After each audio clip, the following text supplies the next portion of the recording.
Well, on behalf of Deloitte, I would like to just welcome everybody again to this important event that we consider very important. And because you are here with us, we also believe you consider this important. To have the Chief Information Security Officers of organizations, reputable businesses with us today is a testimony to how important this is all about with us. And from experience, what do we see as we gather together? And what is the benefit of us being here today? Is that a number of us, from experience, we've seen ourselves fighting it all alone sometimes, just struggling it to deal with the issues of cyber matters that affect our organization, because this is our daily bread of what we do every day to defend our organizations and prevent people from intruding or having affairs within our organization that are not supposed to have. So we wake up every day fighting this and we think about this. But what we intend to do today is to create a platform, a community where we can come together to start exchanging ideas and continue to improve on what we do every day. And that's why we're here. The issue of cyber security is not an easy thing. So for us to address it together, actually create a good platform for us to exchange ideas, for us to know how do we navigate these important matters and how do we continue to defend our organizations. So from our experience, we've seen a lot of issues that organizations face. As a service provider in the space of cybersecurity, we've seen how organizations struggle.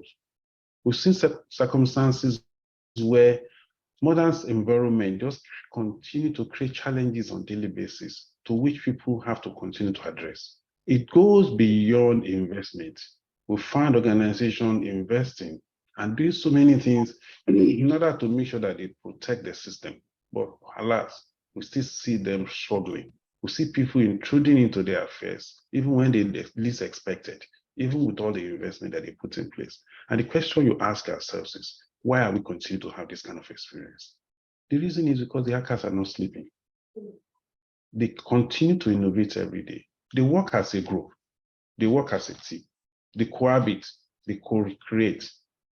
For us, as organization leaders, as chief information officers of organizations, we sometimes don't even have the opportunity to exchange ideas in this kind of platform.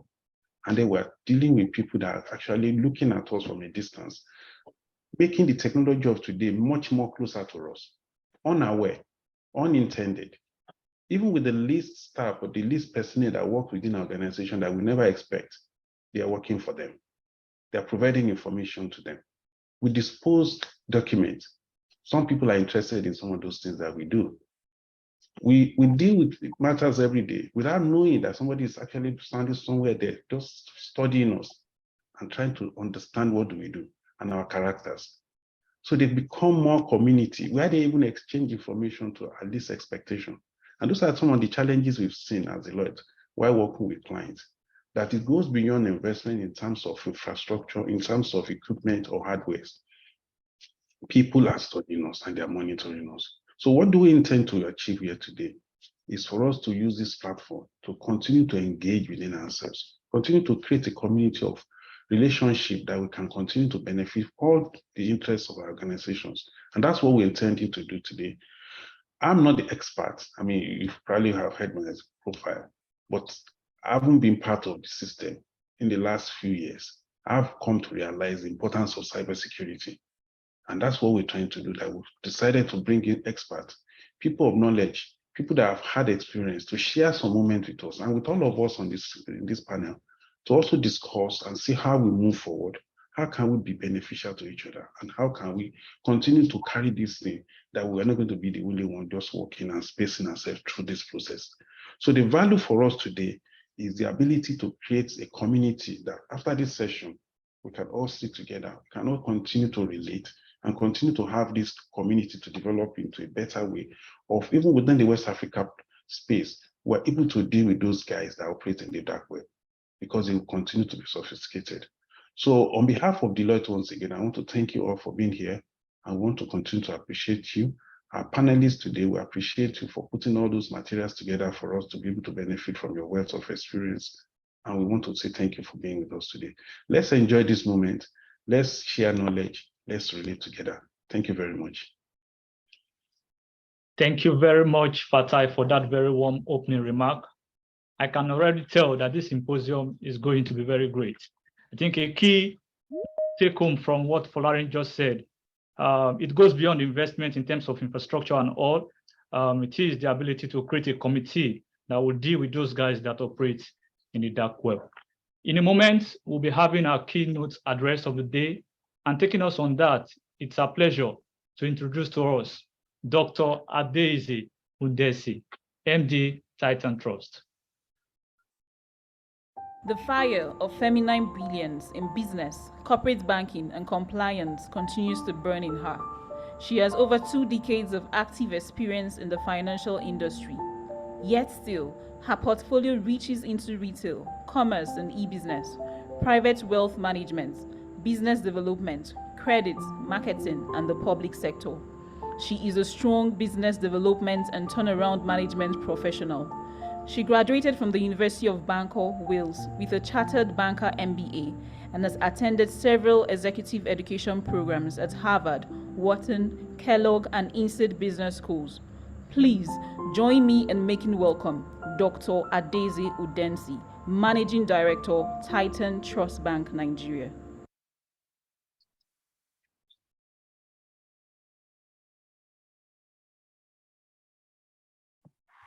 Thank you. Thank you very much for having me. I want to stand on all existing protocol. I am humbled to be here, very, very humbled to be before this great audience of great men and women who are fighting a global war, a war that is taking a very new dimension every second. As we speak, it's happening. As we speak, you're fighting it. It is unimaginable that 20 years ago that we would find ourselves in this space in technology. And I am very excited about it. The world has no other option but it. Nigeria is keying in at the speed of light. With all the recent pronouncements coming from our regulator, the central bank, we are getting more and more locked into this space where everybody wants us to be, so that everybody is inside. All the money that is outside has to come inside. The new currency has started coming out. We got the first set of the new 1,000 Naira notes yesterday. I would have come with it so I can show us. I asked if I could spend it and they said, please, maybe they'll think you're carrying fake currency, so give it a few days, but it's out. And the regulation also has spoken around what you can, how much cash you can carry, how much cash you can draw from the bank, how much you can draw from the ATM in a week. I mean, what does all of this point to for me as somebody who supervises IT in my institution and somebody who is in charge of compliance and the executive compliance officer of the bank? My mind is going to where are the risks, where are the challenges, and we are at that point where the guys are rolling up their sleeves to get ready. I am speaking about cybersecurity, mainly as it affects the financial sector, mainly as it affects the banking industry. That's where my opening remarks will be centered around. I'm sorry I was given 15 minutes. I could take 2 hours talking about it because every day there is something that is evolving in the sector. And it's really important. Deloitte is like family to us, and Tope has been like a brother to me. And so I feel like I am at home in this session, and I want to thank you for giving me this opportunity to speak here. I don't take it for granted. Thank you very much. Thank you to everybody. So Cyber attack is on the increase both globally and locally, following the new normal high digital footprint. Like I just gave an example of what's happening right now in Nigeria, for example. Several incidents have been reported in the past few years. Some are not even reported out of fear of losing customers' confidence in the system in our banks. Some are not reported. We just take it in our stride and start pursuing it.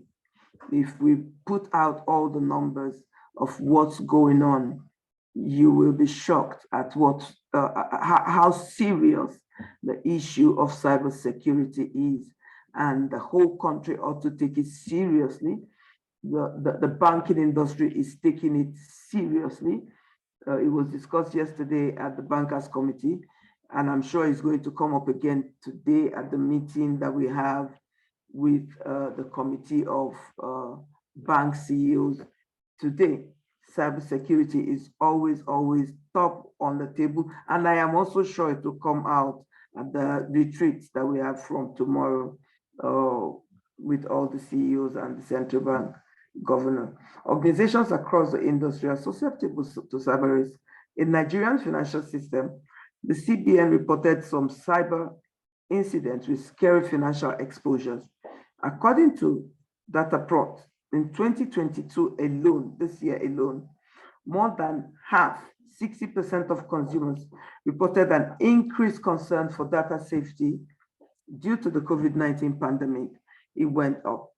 Cyber crimes alone cost $2 trillion in damages so far. In 2022, the total damage by cyber attacks reached $6 trillion. There's a cyber attack every 39 seconds. I'm sure you know it. You're the guru in it. You're the number one, you're on top of it. So you know, every 39 seconds, there is a cyber attack. A ransomware attack happens every 14 seconds. On the average, small businesses spend less than $500, spend about $500 on cybersecurity. Now, artificial intelligence, robotics, process automation, machine learning, big data, cloud computing, and many others are technological innovations that have transformed the way we do business, and we know that. However, this revolution has come with a lot of data privacy and cybersecurity issues. However, this surface attack is becoming wider daily. It is no longer a case of if there will be an attack, just like the boss spoke, Mr. Folari.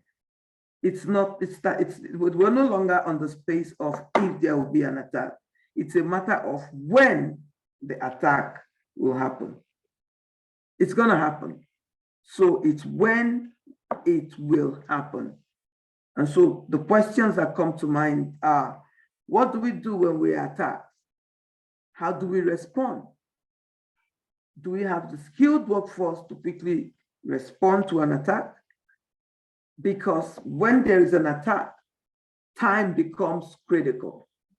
Time is of essence. Speed of response is of essence. And so for us in the banking industry, we are constantly looking for partners who are not talking about SLAs around cybersecurity. If it's happening at 2 a.m., then we all need to be awake to see what we can do to stop it.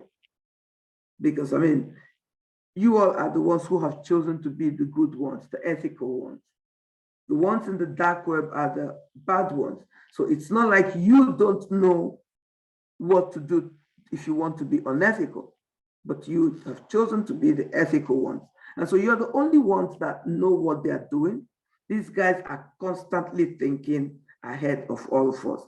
So that means that you two that are in this space as ethical people trying to provide us security around our systems to protect us against these guys needs to really be on top of your game 24/7.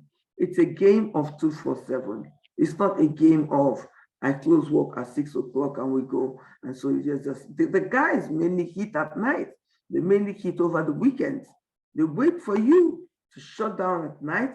They wait for you to go home on the weekend, and then they hit. So when we need these services, this is like a 24/7 round the clock attack. Generally, cybersecurity can be seen from three major perspectives: protection, detection, and response. A lot of progress is being made in the area of protection. Several security tools are available to protect IT assets. This area has witnessed significant technological breakthroughs. In the area of detection, the availability of AI and machine learning has helped us a lot, but has not been able to contain it. It has not contained it. And so your work continues. You will have to continue to figure out, to encrypt, to design, to come up with whatever we need to be able to sustain, survive the industry and protect the customers. Response, taking a critical look into most reported incidents, the response to the attack, rating it generally has been very poor. I spoke about speed of response when there is an attack. In the industry, when we sit down to review it, it is generally agreed by everybody that response has been very, very poor from the companies, the entities that we have assigned or outsourced some of these rules and to.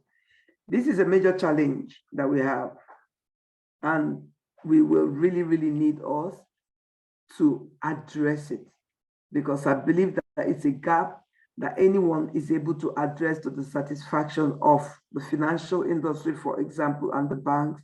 It will give you a huge edge over every other person who is also in this space with you.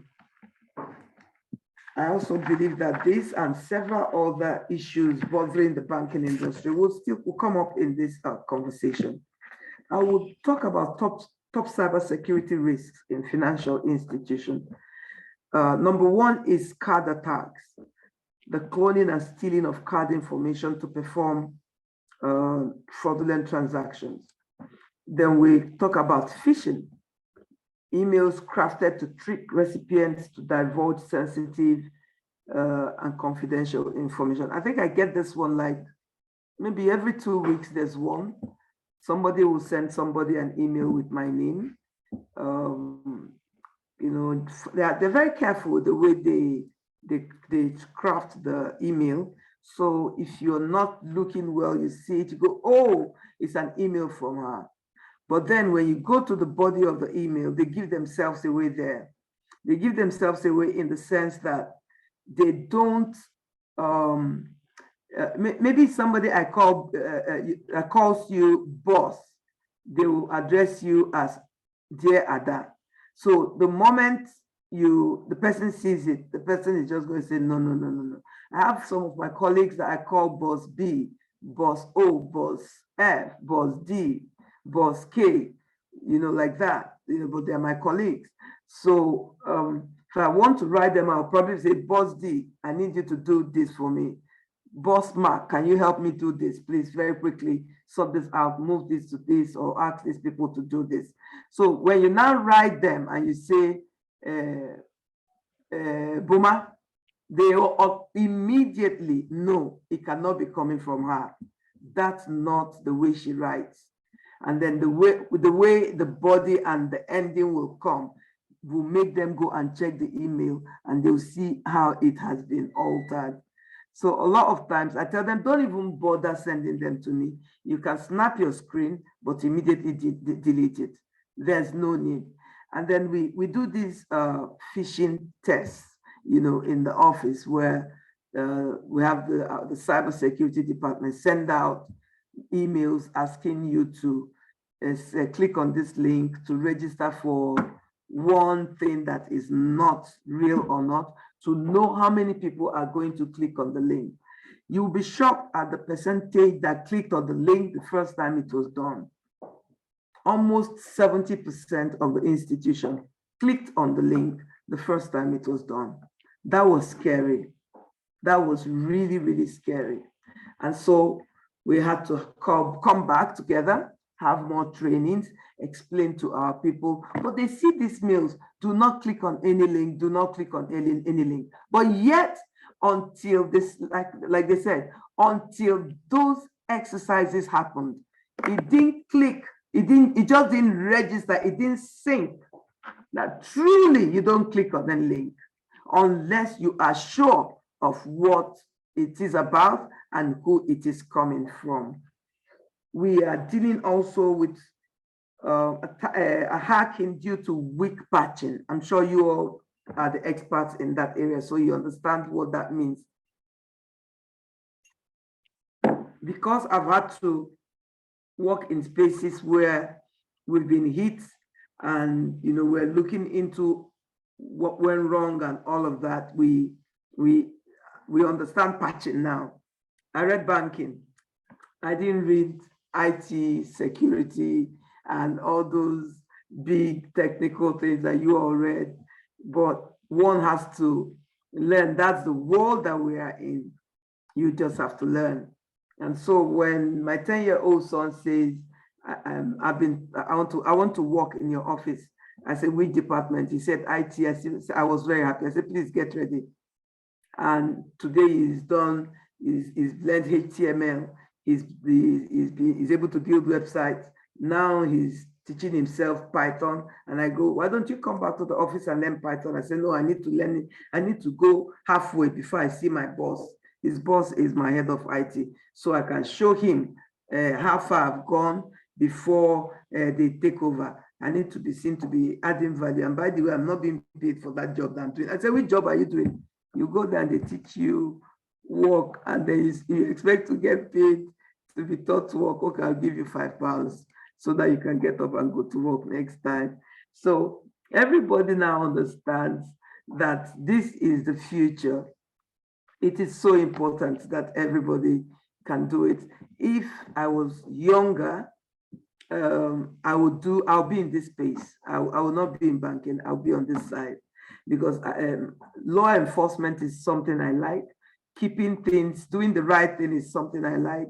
So fighting, being an ethical hacker, being on this side, building solutions that will support institutions, whether parastatal, whether in government, whether in the military, whether in the banking sector, whether in the private sector, we are all susceptible to this risk. Building those solutions is a no-brainer. We don't have a choice, because the guys are not sleeping and they are not joking and they are not smiling at all. If you saw what happened this week when EFCC auctioned vehicles, I saw those vehicles before they were auctioned. You will be shocked. And these are vehicles brand new. These guys don't buy 2020. They will go and buy 2021 G63 Brabus tier leather. Where they getting the money? I've been in EFCC before, and they were talking to a very, very handsome young boy, Ajebota in our days. And, I was worried. Why are they harassing this young boy? And they say, write it down, write it down, write it down. You know how it is when you're in those kind of spaces. And when I went to see the boss, I said, what did that boy do that you guys are harassing? He said, we've been looking for this boy for the last 6 months. We've been writing letters upon letters for him, and he is not answering. This is a medical student, 3rd-year medical student, and he's been able to hack an institution, and he made away with 800 million. We just had a raid, and when we raided the place that we raided, we got him by accident. It wasn't even him we were looking for, but in searching all of them, we saw all our letters on him, and that's how we brought him in. So you can imagine, this is a 3rd-year medical student, and they are in it. how low can we go? How low? How do you know who the thief is? There are attacks on third-party platforms. That is, for me, the biggest headache that we have on the table. Third-party platforms. That looks like the easiest space that they seem to be coming into. The advanced persistent attacks, malicious software. These are the top cybersecurity risks that we face in financial institutions, and we would like you to look into them and provide us solutions to them. We have the threat actors and the motives, the cyber hit risk map for the financial service sector. I will share my slide. I thought I would have been able to share it and send a soft copy ahead, so I'll share it, but I'll pass it on to the office because there is no time for me to go through every single thing that I have to share on what we are dealing with in the banking sector. But I'll tell you a few things. We're dealing with financial theft and fraud.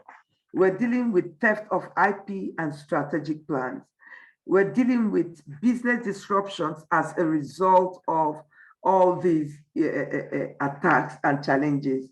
We're dealing with destruction of critical infrastructure. We're dealing with reputational damage as a result of this. So every time you go on the social media and you see, oh, hackers attacked so and so bank, this bank arrests so and so person that stole 1.8 billion, you know, you can imagine the reputational impact on the organization. With threats to life and safety, and then of course there are regulatory impact of this. The effects of cyber attack, I don't think I need to tell you because you all already know what the effects of cyber attacks are in the financial service sector because you already serve us in that sector. Now, the Nigerian financial cyber fraud landscape. This is another story for another day because if you look at what is going on here, only on internet banking cash out alone, we've lost 1.7 billion. On the mobile banking, another 1.7 billion. On the internet banking, we've lost 1.8 billion. On the cash out channel, another exploited vulnerabilities in mobile banking server. This one is the exploitation in the servers, 2 billion. We have compromised admin credentials of card management system, another 2 billion. Then linking debit cards with corporate accounts, cash out channels through ATMs and POS, 4.8 billion. Cyber criminals are still using the same techniques, but with more sophistication and always with insider collusion. I can share the rest of the information to us. The gaps are there. We have the weak monitoring of user viewing customer balances with huge balances. Review of users' activity and viewing customers' account is part of what we think should be a detective force. Putting the 2FA factor on servers, monitoring and response to unusual activities on privileged credentials, implement privileged account management, file integrity monitoring. Some of these things are things that I believe should actually be outsourced to the likes of Deloitte, who have the critical and core expertise to handle them so that the banks can focus on their core function of banking, while the likes of you or who are subject matter experts work with our CISOs to help us to close those gaps. These gaps are there. These people continue to hit us. They are not sleeping. In fact, this week there was another hit on another bank. And it's not what I can come out and give out the names and the data. It's almost like a weekly thing you hear is happening in this bank and it's happening in that bank. So, COVID-19 brought about a whole lot of good things and a whole lot of bad things. So, a lot had to happen. VPNs had to be given out to people so they could work from home, and it opened up the web, the systems to so much risk, so much fraud, and a lot of hacks. We are putting all of that back into control now. But I have a few questions that come from executives. It's a board conversation, and it's something I need to put out here before I close. I do know that my time is up. Cybersecurity is now a board discussion that must be addressed, because a single attack has the possibility of wiping away a business that took years and years of hard work to build. As an executive, we have a load of questions for the information security team. So this is not like the kind of session where we finish and it's a questions from the audience for me.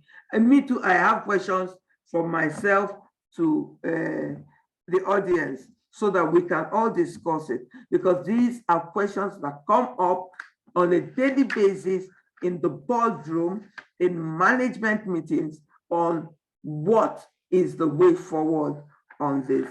I want to thank you for giving me this opportunity, and I want to believe that in the course of the discussion, a whole lot more of what I have on my paper, I'll be able to share, I'll be able to add, and I wish all of us a very, very eventful, knowledge-driven session today. Thank you. Thank you very much. Thank you very much, Dr. Daisy. That was super rich and excellent. And you sounded like one of us. You say you're not part of us, and you wished that if you had the opportunity, you'd be one of us. But I can confirm to you that you are not like us, because you look like an expert. Thank you very much. Thank you. Thank you very much. Thank you. Thank you, Doctor. Thank you, Doctor. Thank you. I appreciate you. We appreciate you. Thank you, Doctor. Very grateful. Thank you. Thank you. You can feel your pain at your pause as you deliver the paper. It's actually coming from the heart. Yes. Thank you, sir. Thank you. Only cyber does that. Only cyber raises such pulse, and that's why we are here today. And for the next session, we are so privileged to have the Office of the National Security Advisor of Nigeria represented. I'm so touched that despite the notice that did not come so early, we have the team here, and the National Security Advisor of Nigeria is ably represented by Major General Samad Alade Akesode, and I've met him and know him personally, and I'm so thrilled that he's here. He's a super sound, professional. When you see him, you will not know that he's a Major General. You would think he's also one of us, and he's actually one of us because he's been fighting cybercrime for some time now. He was a Bachelor of Engineering in Electronics Engineering, and Masters in International Affairs and Diplomacy from Ahmadu Bello University.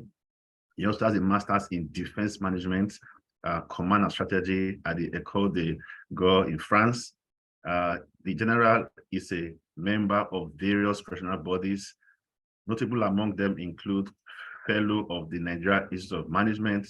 He's also a research engineer with the Council of Regulation of Engineering in Nigeria.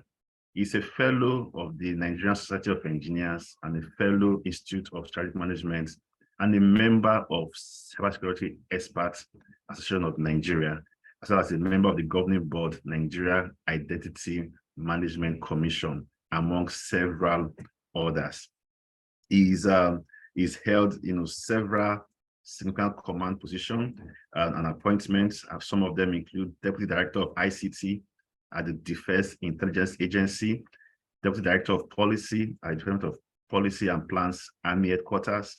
Others include First Chief of Staff at the UN Mission in DR Congo, Deputy Commandant and Director of Studies at the Martin Luther Aguirre International Leadership and Peacekeeping Center, and is currently the Director of Communications and Manager, Nigeria Computer Emergency Response Team at the Office of the National Security Advisor. And today we're talking about response And just like Dr. Adaeze mentioned, we have done well in preventing and detecting, and having someone that manages the Compare Emergency Response Team for Nigeria to be with us is a rare privilege, and we are so excited to have him today.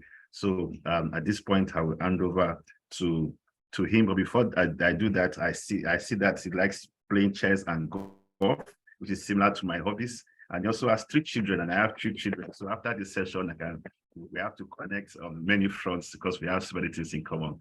Ladies and gentlemen, can we welcome Major General Samad Alade Akesode? Thank you very much. Thank you very much, Tokwe.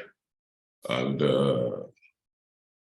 I'd like to start by, saying the Chief Executive of Deloitte Nigeria West Africa, Mr. Folarin, the MD Titan Bank, Dr. Adaeze, and distinguished subject expert chief executives here present, captains of industries, representatives of the organized private sector, distinguished ladies and gentlemen. I'm fascinated by the number of people that are attending this workshop or seminar, as we may call it, and I'm very, very happy to be part of this workshop. I'm so happy and comfortable whenever I'm within the cocktail of individuals in the cybersecurity ecosystem. It actually tells me that, yes, part of what we are hoping that we're achieving from this end is equally working and resonating, out there. So just a few remarks before I go into the remarks of the National Security Advisor. This is something he loves, and he takes it very personal. He actually, writes some of his remarks by himself, and he says we must ensure that we say it as he has written it. So, but before he says that, please permit me to make a few remarks. Tokwe, you gave me 15 minutes, like Dr. Adaeze had said. I mean, we are talking cybersecurity. We could use 2 hours. We could use a whole day. There's a whole lot to discuss. And you wouldn't even know when you get into the discussion passionately and, with a lot of emotions into it. But it is what it is. So just permit me to make a few remarks. I hope I stay within your 15 minutes. Cybersecurity, as we know, is now a culture that we all have embraced. It's no longer a new technology or innovation. Here in the Office of the National Security Advisor, patriotism, priority, and productivity is the drive that keeps us going. The client, the ecosystem, is a new playground that demands online and offline participation in form of synergy, cooperation, and collaboration. Like Dr. Adaeze said too earlier on, cybersecurity is no longer a unit head discussion for ICT. It's a board discussion. And the earlier we take it, the better for us. CISOs, you are the operational arm of this exercise, and a lot depends on your shoulders. Having said that, Nigeria adopts the whole of government and the whole of society approach on issues that concern cybersecurity in the nation, at least speaking from the strategic level where I work. Therefore, it is extremely important for us as CISOs now to ensure that we are guided by the National Cybersecurity Policy and Strategy Document 2021, while advising our CEOs and carrying out our functions and roles in our various organizations. This is to ensure that we all are not working in silos and also achieve inclusiveness and inclusivity, as the case may be in this ecosystem. The vision and the mission of the National Cybersecurity Policy and Strategy Document 2021 is very clear. The document is purposeful and is living. It outlines the roadmap for the realization of our cybersecurity vision and mission. The document is a confluence of the ends, the ways, and the means, articulating the efforts of all stakeholders, and then places our national cybersecurity program on 8 critical pillars. I won't bore you with all the pillars, but I would like to say that today's theme for this meeting, which is responding to modern day attacks, speaks to one of the pillars, which is promoting a thriving digital economy. This reemphasizes our roles as CISOs and the importance to our various organizations. On that note, ladies and gentlemen, permit me to delve into the remarks of the National Security Advisor, Major General Babagana Monguno, retired CFR. He has asked me to convey his good wishes to you all while wishing you happy deliberations in this event today. It is a great pleasure, and I feel highly honored, on behalf of the National Security Advisor, Major General Babagana Monguno, retired CFR, to deliver this keynote address for the 2022 Deloitte Annual West Africa Chief Information Security Officers Roundtable, themed Responding to Modern Day Cyber Attacks. I'm indeed glad to have the opportunity to share my thoughts on such a topical and germane subject. Before I begin, I must commend you all for your commitment and continuous efforts towards advancing information security and digital inclusiveness in the West African sub-region. Tokwe had given us some guidelines and tried to narrow what we should talk about so that we don't take the whole day talking.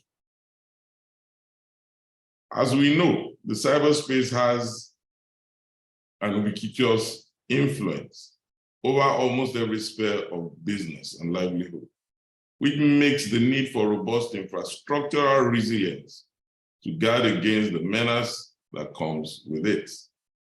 It is for this reason that cybersecurity has become a global concern, one in which a weak link will lead to malignant difficulties permeating the cyberspace beyond national borders. Again, you all know that the threats plaguing the West African cyberspace are not distinct from global trends, with exponential increasing rates of cyber attacks and successful breaches in recent years. The typical West African cyber criminals are known for one skill they particularly are good at. That is defrauding victims, be it individuals or organizations alike. A recent international report, a recent Interpol report indicated that the two major categories of cyber criminals operating in the sub-region are Yahoo boys and the next level cyber criminals. The Yahoo boys typically target individuals in advanced fee fraud, romance fraud, and the newer business email compromise fraud. Recently, I was in the Chatham House, not for politics anyway, but to discuss cybersecurity. And one of the questions they asked me was about romance fraud. And I was taken aback a bit. And I'd never had the word romance fraud, honestly. And looking at the two articles, romance and fraud, how do they blend? And then looking at the age of those that partake in it, where did they start? How did they get it together? But Immediately, the way the question was articulated, I had a good understanding and we spoke about it. And also, we had a bilateral discussion in cybersecurity with the United Kingdom. It was the first one between the two nations, and this still came up again. So a lot of attention is being paid to it, just the same way it's being paid to financial fraud as well. The next level cyber criminals, on the other hand, are more technically proficient and engage in more complex types of frauds with access to purchase key logging software and higher encryption service providers from Russia and other underground forums. Next level cyber criminals also possess money laundering capabilities, maintain financial accounts and connections overseas, as evidenced by the fact that they use bank accounts in countries or regions where their victims are domiciled to carry out these types of fraud, typically business email compromise fraud. This makes for disturbing times in the West African sub-region, as we must take decisive steps to guarantee that ICT growth is not impeded by cybercrimes. To this end, it is the jobs of the Chief Information Security Officers to understand these vulnerabilities and develop strategies to mitigate them, and make sure that the right people and technologies are in place to support all kinds of cybersecurity initiatives by government, security, and law enforcement agencies. I'm aware that governments of most West African states are putting in great efforts to curb the menace of cybercrimes, which paints the sub-region in bad light. In Nigeria, the Nigerian Police Cybercrimes Unit, as well as the Economic and Financial Crimes Commission, they take the lead in combating cybercrimes, while the National Computer Emergency Response Team takes the lead in coordinating various sectoral and organizational sets to monitor the Nigerian cyberspace and take actions to prevent or combat cyber attacks as the case may be. Let me assure you that the federal government of Nigeria, let me assure you of the federal government of Nigeria's resolve to ensure that it maintains a resilient cyber ecosystem. To this end, the Office of the National Security Advisor will soon be initiating the process of amending our Cybercrimes Act, which came into being in 2015, which will work out a framework to address the cyber challenges, including the use of cyberspace to perpetrate fraudulent schemes, as well as to protect citizens from the susceptibility associated with the use of virtual currencies. Additionally, the Nigeria Data Protection Bureau has initiated the process of a new data protection bill for the country. These laws, when enacted, would foster a robust cyber ecosystem for the country, for the nation. In concert with these proposed laws, the Critical National Information Infrastructure Protection Plan, which is at its concluding stages of development by the office, would ensure that the country has the necessary protection needed to boost investors' confidence and foster economic growth as we plunge into the new era of increasing cyber resilience and emerging technology.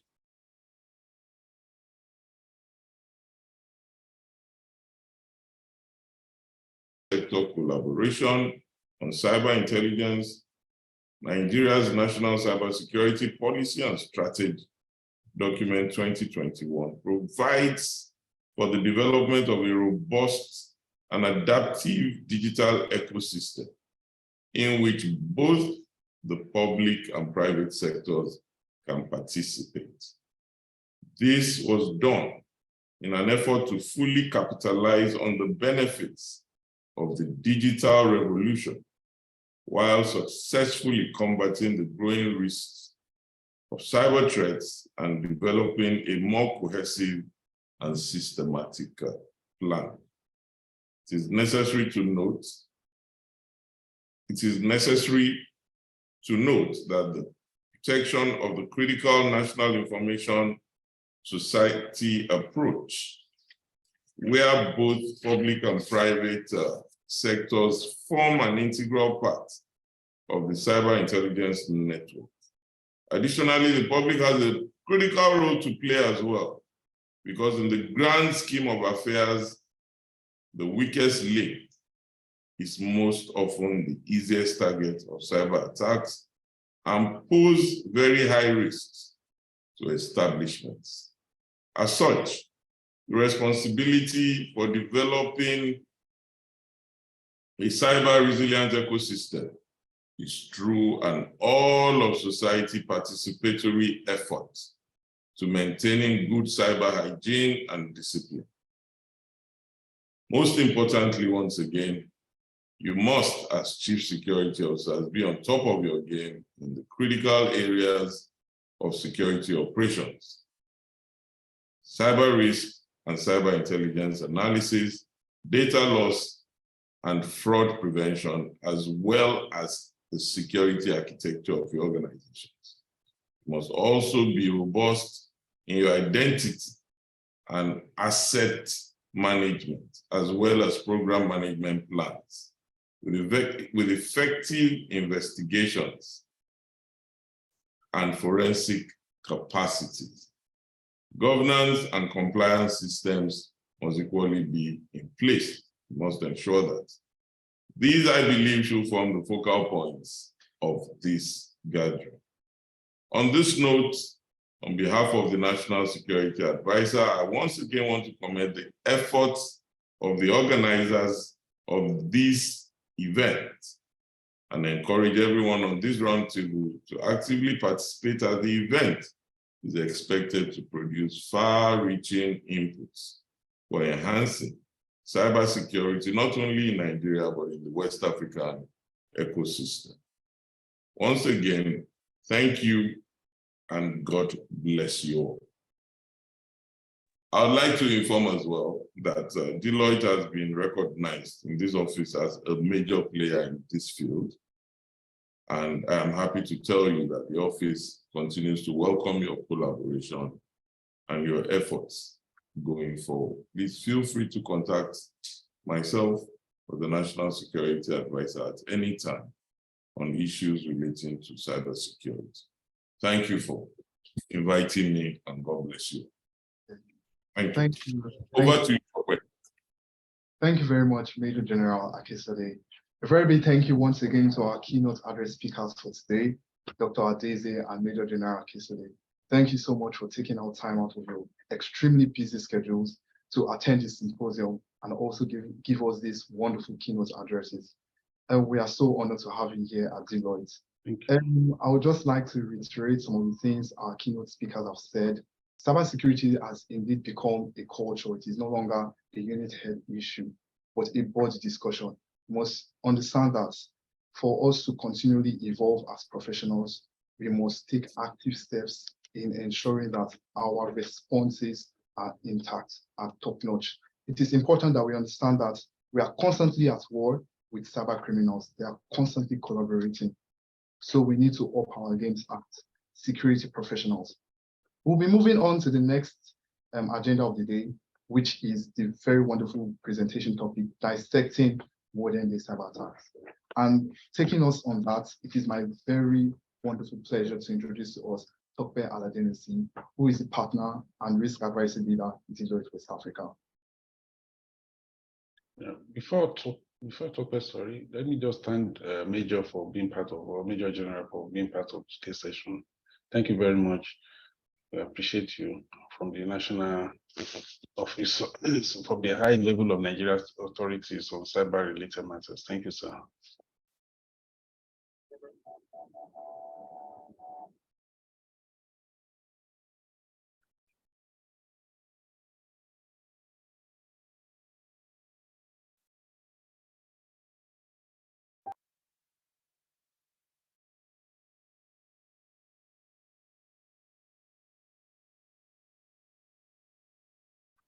He is the partner and leader, Risk Advisory, Deloitte West Africa. He is also the Chief Strategy Officer for Deloitte West Africa and was previously the Talent Leader, Chief HR Officer for Deloitte Nigeria. He has provided assurance and advisory services to over 30% of the companies quoted on the Nigerian Stock Exchange, 85% of the commercial banks, 75% of the GSM companies in Nigeria, and several multinational companies, oil and gas, and government institutions. He has published several technical papers in the dailies and delivered keynote addresses in 5 continents. His annual Nigeria Cybersecurity Outlook has also been a reliable forecast and resource material. He is also the representative conveyor of this honorable roundtable. Please make welcome Tope Aladenusi, partner and leader, Risk Advisory, Deloitte West Africa. All right, thank you very much. And I want to also once again appreciate our keynote speakers for the very insightful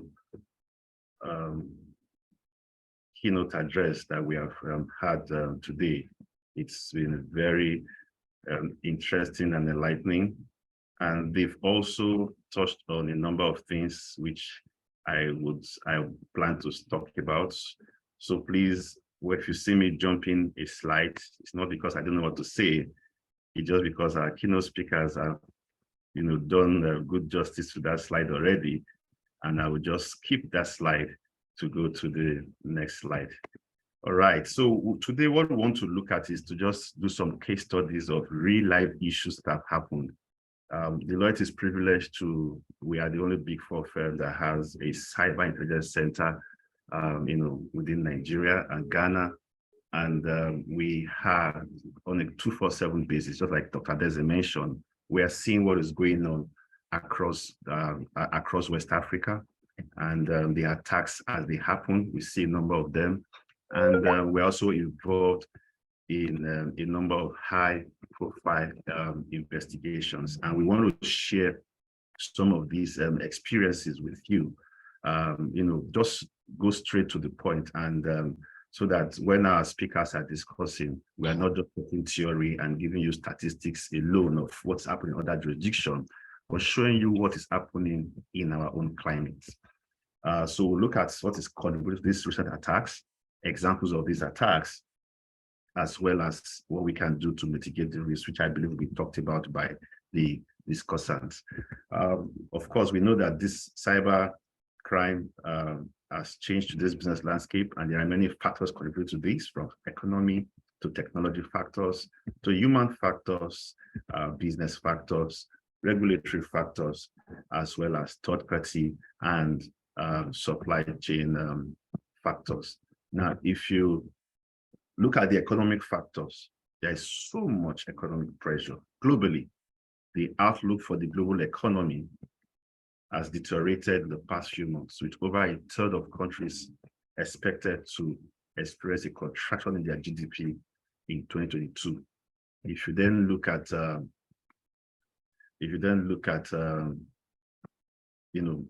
countries within West Africa, for instance, Ghana, inflation rate right now is over 40%. That's massive. Just a few years ago, Ghana's currency was even stronger than the dollar. Right now is about 14 Ghana cedis to a dollar. We have Nigeria, whereby over 133 million people are expected to fall below poverty line. Inflation is over 20.7%, and people say that this is actually more than this. We all know the issue around exchange rates. Then we then look at other countries, Sierra Leone having a similar trend, Liberia, Ivory Coast, all having a similar trend. Lots of people in the population below the poverty line. And what's the consequence of this? Many are not to cybercrime. They have to live, they have to survive. And once they've explored every other means that they know, and they can't find any other means, many go to cybercrime. And this is what is making this very topical and putting a lot of pressure on organizations. Then we have technology advancements. Many times we always talk about new technology, but like we say, new level, new devil. As we bring about those new technologies, they also come with new vulnerabilities. Now with remote working and the combining machines and humans working together, that has further increased the attack landscape. Then we have the human factor. In Nigeria, you see mass immigration. The top skills that we had in cybersecurity, in IT, that helped us to stay ahead as far as cyber is concerned, many of them are migrating. And it takes a lot to catch up with this, with the requirements as far as skills is concerned.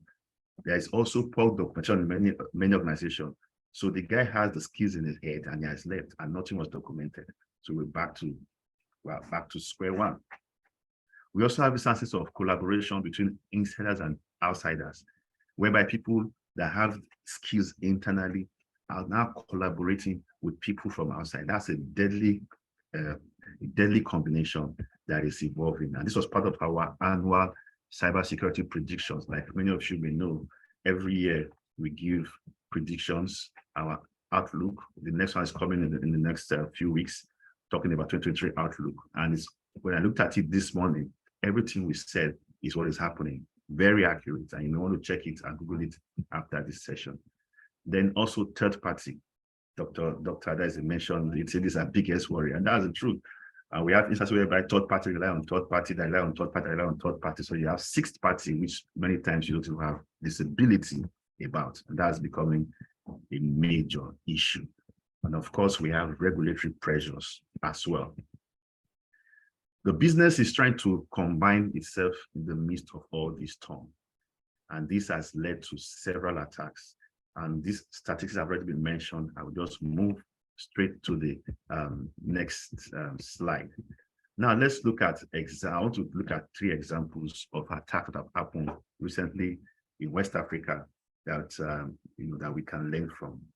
And I like this especially because one of the previous speakers mentioned it, but this is a way those people have bypassed even the conventional way of doing business in a compromise.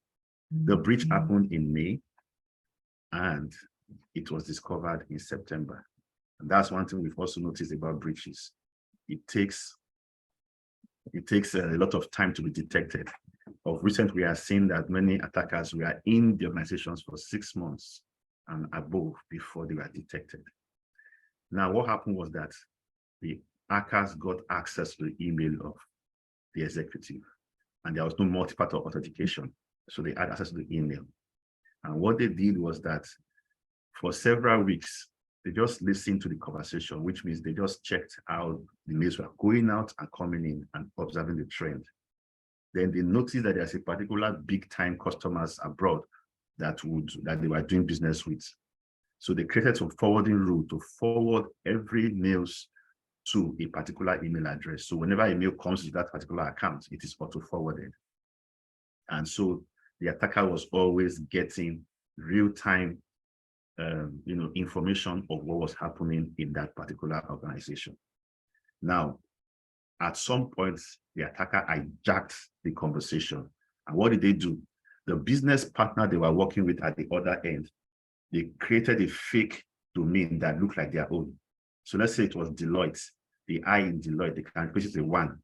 So when they see Deloitte, it looks like actually Deloitte. And there are different ways you can go about this. And what they did after was as they listened to the conversation, they would then, when it was time to pay, the invoice that was sent by the vendor, as soon as the vendor sent the invoice, of course, they have this auto forwarding stuff. They saw it. They went into the email of the executive. They deleted that mail so that he would not see it. And they took the PDF version and edited it and replaced the account number with their own account number. And as they did that, after doing that, they then sent the mail back to this executive for processing.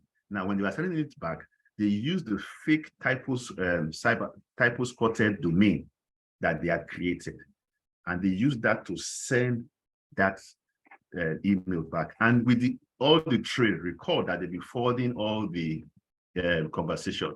So it's not the one that you see sometimes you say, okay, it's not the way this person speaks.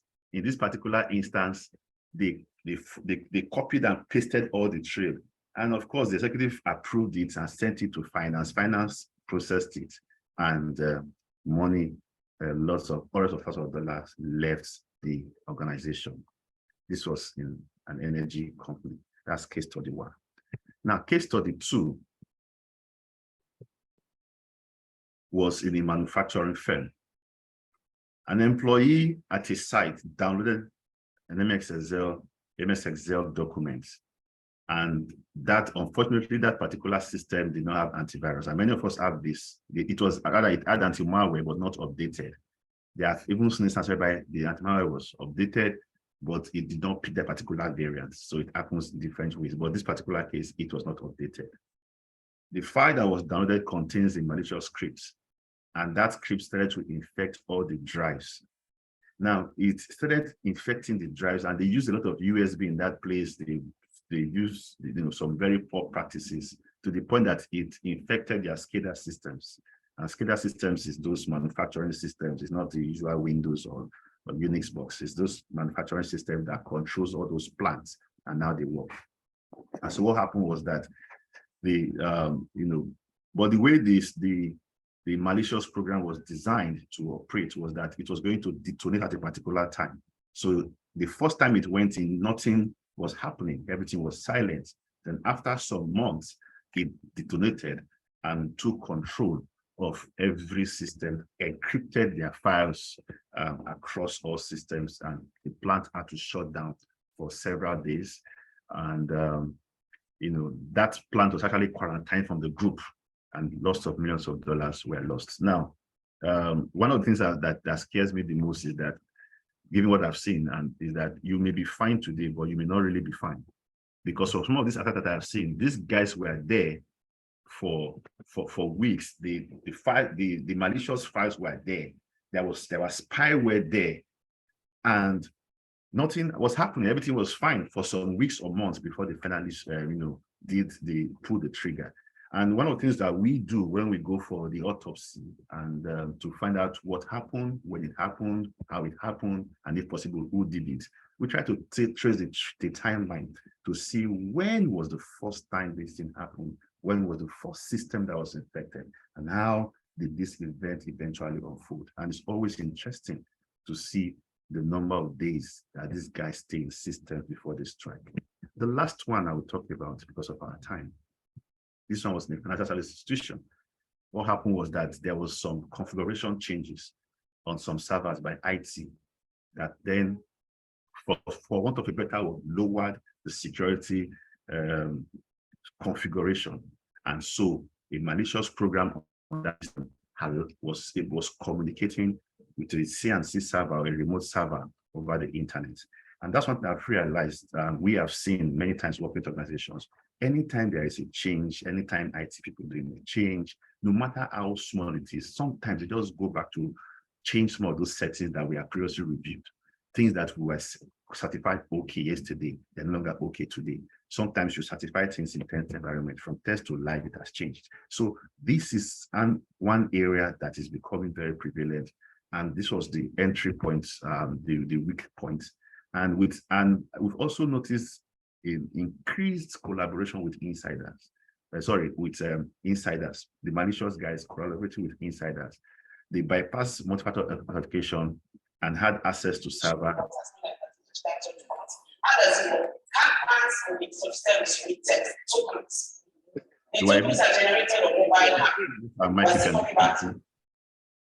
So the tools were installed on the server to maintain a backdoor to that server. And then we noticed also that the SIM tool picked the action. So it's one thing for you to have a SOC, and you say you have a SOC. It's hard for your SOC to detect something, and only for that interpretation to be right. So the SOC analyst detected that event, but did not correlate it with other events. And so it was termed a low-risk event. And from passwords were extracted from their servers, And one thing that they also did was that a critical user within the network, and we have a number of critical users that we have, sometimes service accounts, admin accounts, generic accounts, which we always talk about. IT audit guys pick it a lot, but those things, many times we leave them. They created other users on the network, and then use those users to begin to move around within the network. And the database, they went to the database as well, and they were able to make updates from the back end on customers' account directly. And that's one thing we should never allow people to be able to make updates on customers' data. It's becoming common sometimes, whereby people can go to the back end and update customers' data. And of course, millions were lost. And the first time this compromise happened was 7 months after. It was after 7 months, rather, that this was detected. So these are just 3 examples of the numerous that we are seeing. We have with our Cyber Intelligence Center.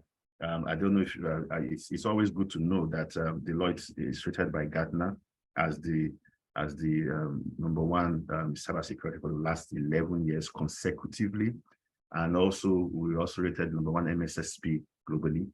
And why am I saying this? I'm not saying this just to say that we are #1. I'm saying that we have information, we have access, we are seeing a lot of things, and it is because across over 150 countries, we are pulling those information together. We have offices in those places, and we are correlating them on a weekly basis. We have intelligence reports about West Africa, and we are seeing what is happening, and it's a lot happening in our space, and there are a number of attacks going on. And what do we need to do to manage it? We need to sort of see it as a leadership issue, have the strategy, have the right frameworks, processes, and governance, ensure we have defense in depth. For those of us who are technical, what that means, we secure our systems, we have vigilance, and then we're able to respond. And this response area is the area we have seen that is lacking. So we've seen good work done in the first 4 areas, but the area of response we're not so good in it. We're not doing very well. And that is why this is very important. Everyone is being attacked, but how do you respond when you are attacked? How do you pick it and respond quickly? And that's why we have 2 panels that will be looking at this from different angles. And we are so optimistic that at the end of this session, you would have found it very rewarding and very enriching. Thank you very much for your time, and have a very fruitful session.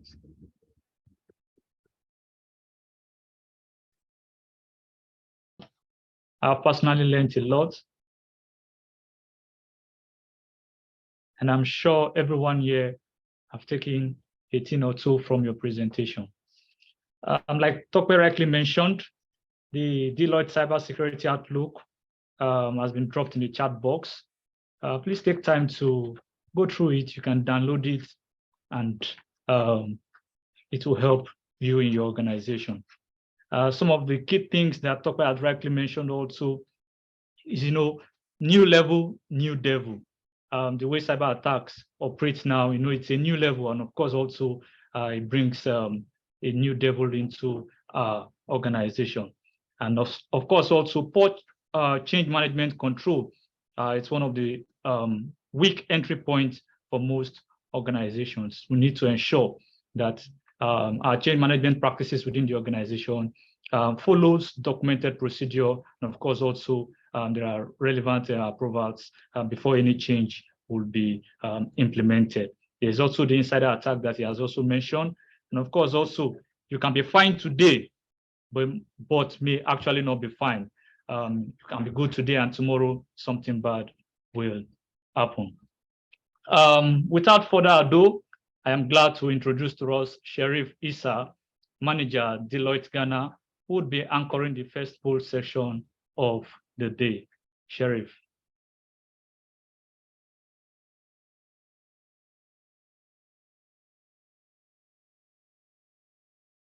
Okay, thank you very much, Mike.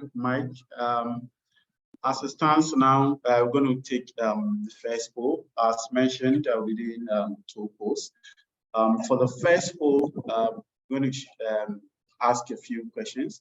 And the purpose of this poll is to really gain insight into new issues being discussed, and to also shape the conversation we're going to have for today. We'll say that it's going to be as an anonymous poll, and we'll entreat you to complete the polls in your, provide us with a candid response. We're not going to also collect any personal data from you. So feel free to give us the response that you think best fits the questions that we ask you. So project the poll, and please help us with your response. We have 2 minutes to complete this poll. We have 2 minutes.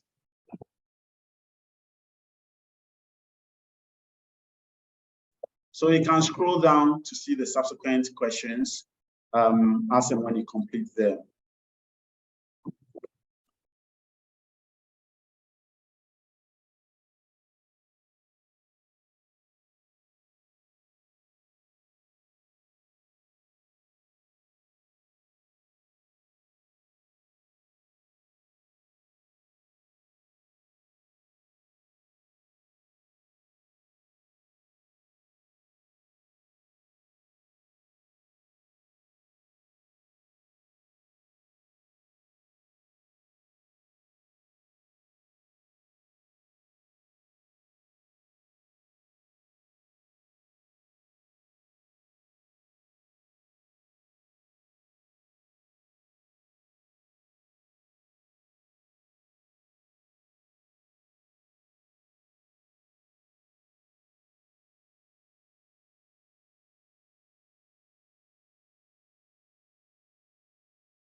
Okay, our 2 minutes is almost up. Our 2 minutes is almost up.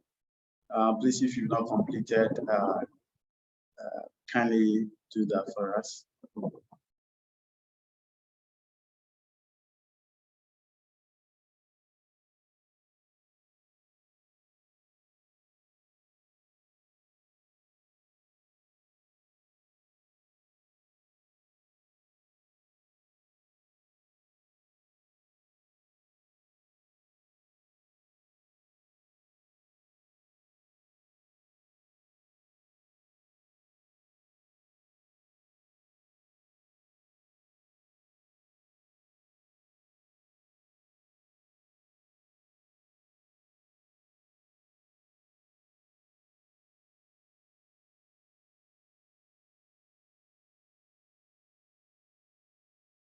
Okay, so at this point in time, I would like to see the results of the polls and see the feedback that we got from the respective our team members on the call.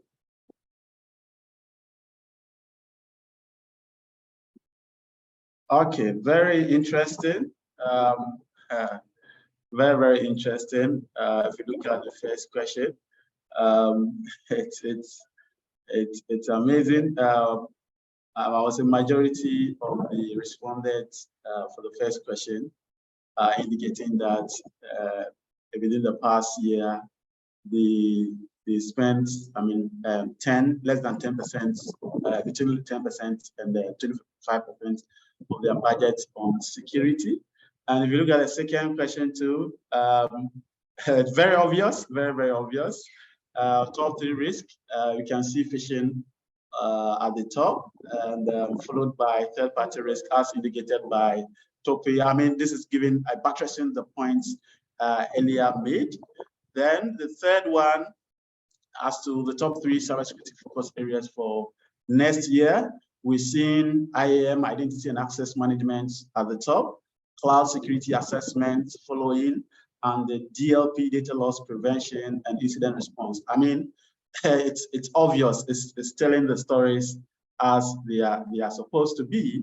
And on the fourth question, asking whether the organization have cyber incident response, majority of the respondents have indicated yes.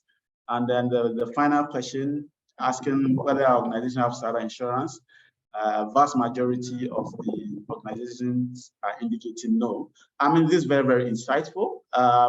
I know it's going to shape the conversation as we move ahead with this engagement.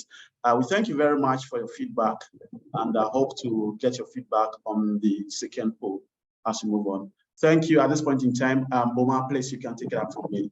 Thank you. Eric, and I think also I will need to also emphasize on some key things here. The top threats: phishing, insider attack, third-party risk. Right. So when we need to do some reviews internally within the organization, sometimes we see organizations no access review rights. People have escalated privileges, more than sufficient rights that they are supposed to have. And of course, we see these are some of the causes why we have the rate of cyber attack within our organization. The need also to constantly do awareness within the organization, phishing simulation test, to test the awareness of the awareness culture within the organization cannot be overemphasized. Of course, also third-party due diligence. We need to ensure that for every third party that connects to our environment, we need to carry out due diligence, risk assessment of their own environment. I want to enjoy us all to sit back as we take you through the journey. The first panel discussion is titled Strategies for Responding to Modern Day Cyber Attacks.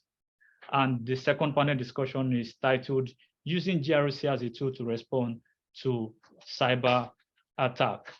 Shortly, we'll be going into the first discussion of the day. And with us here, we have well-seasoned key stakeholders and industry leaders who will be taking on the topic Strategies for Responding to Modern Day Cyber Attacks. It is my pleasure to introduce to us the panelists of the day.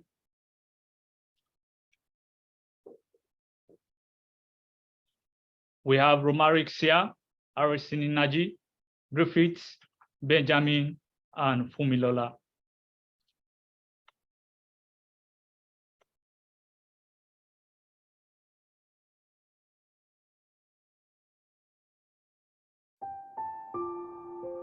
He is an accomplished cybersecurity and penetration testing leader with over 20 years of global experience developing and executing security programs for large multinational corporations across Africa, Europe, and the UAE. He is adept at consultative selling to C-level executives and translating technical solutions into compelling investment opportunities.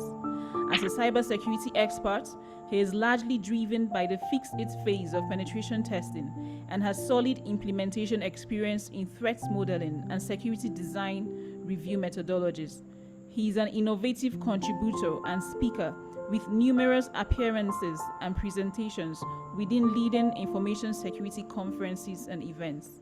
Please join me in making welcome Romaric Sia, Chief Information Security Officer, United Bank of Africa. He is an accomplished data and information security strategist with over 13 years of solid experience in the conception, engineering, design, and delivery of cyber, IT operations, and project management. He is currently the Group Chief Information Security Officer for First Bank Group, where he oversees the evaluation, design, implementation, and operation of effective processes and technology-driven solutions to monitor, detect, prevent, and respond to threats to data and information assets of the bank. He is also the Vice Chairman, Committee of CISOs for Deposit Money Banks and Payment Service Providers, and the Director of ISC Square Nigeria Chapter. Please make welcome Harrison Inaji, Chief Information Security Officer, First Bank of Nigeria.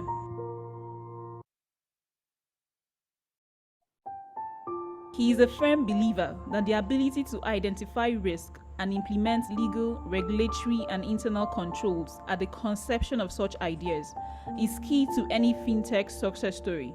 He has been involved in several industry initiatives, from framework formulation to standard setting and cybercrime mitigation. He worked with Diamond Bank as Head of Operational Risk Management and as Chief Information Security Officer.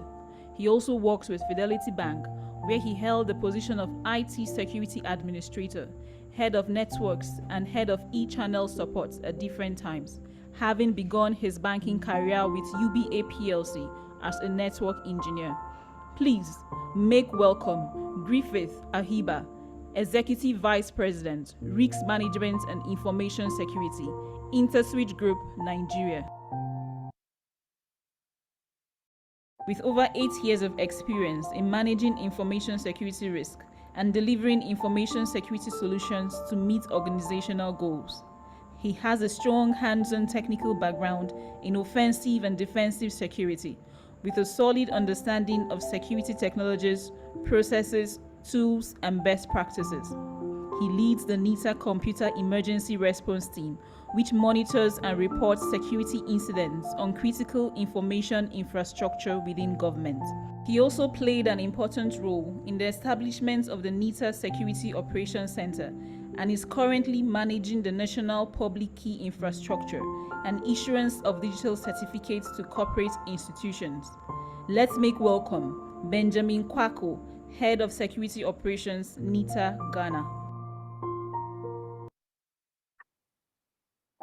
She is a seasoned professional with vast experience in performing cybersecurity and IT-related services for several organizations in almost every sector, ranging from financial services, energy, manufacturing, telecommunication, and information technology. Beneath her belt is hands-on experience in vulnerability assessment, penetration testing, business continuity, and cybersecurity strategy development. She has also delivered papers and presentations on cybersecurity and technology risk at several conferences and events, both home and abroad. She is the current president of Information Systems and Audit Control Association, ISACA, Lagos chapter. Please join me in making welcome Fumilola Odumubuni, Associate Director, Cyber Risks, Deloitte, West Africa. Good afternoon, everyone, and it's so exciting to be here and so exciting to be in the midst of very, very respected thought leaders in the industry talking about this very important topic. And when we were talking about what should be the theme of this conference, it just came naturally that we need to talk about modern day cyber attacks because things are evolving. Things are changing. We are seeing so many different things that we didn't see a number of years ago. And so it's very important that we as information security professionals and people charged with the task of protecting organizations are able to know how we're supposed to respond, how we're supposed to adapt, and what are the strategies. And who else than our very experienced thought leaders to give us information and give us more insight about this topic. So I'm going to be asking a number of questions. I know that those of us in the audience too will have questions.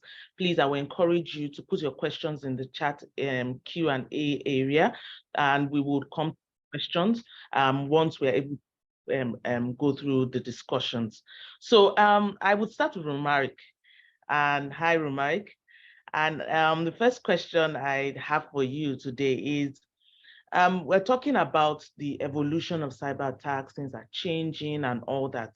Can you give us examples of what are the kinds of attacks we're seeing now? And how are they different from what we used to see maybe like 5 years or 3 years ago?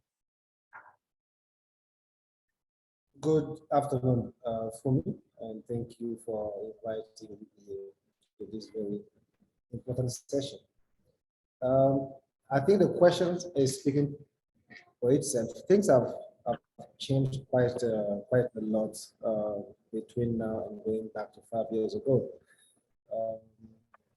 I think more and more we happen to see in the industry that there are people that are in the business of hacking into organizations. Before, it was mostly about people interested in making it to the headlines. So a young student would be willing to just compromise an environment and then put it either on social media or on discussing with friends. But we see more and more sophisticated attention from these threat actors, and they are very organized. If I have to summarize this, first of all, I'm going to start with internet threats. That obviously makes our life very difficult because these are people working with you that are understanding the environment from a business perspective, but also that understand the environment from a defense perspective. So they collaborate with the enemy. And I'm choosing my words very carefully. We also have today a representative of the government on the military side. I think there's a lot that we inspire ourselves from the military industry for us to be able to be relevant on this market from a banking perspective. And that is why I choose carefully the word enemy, because you cannot be working for the bank and working for other people outside the banking industry, which is why some people collaborate with other folks to make life easier for those folks to come from within.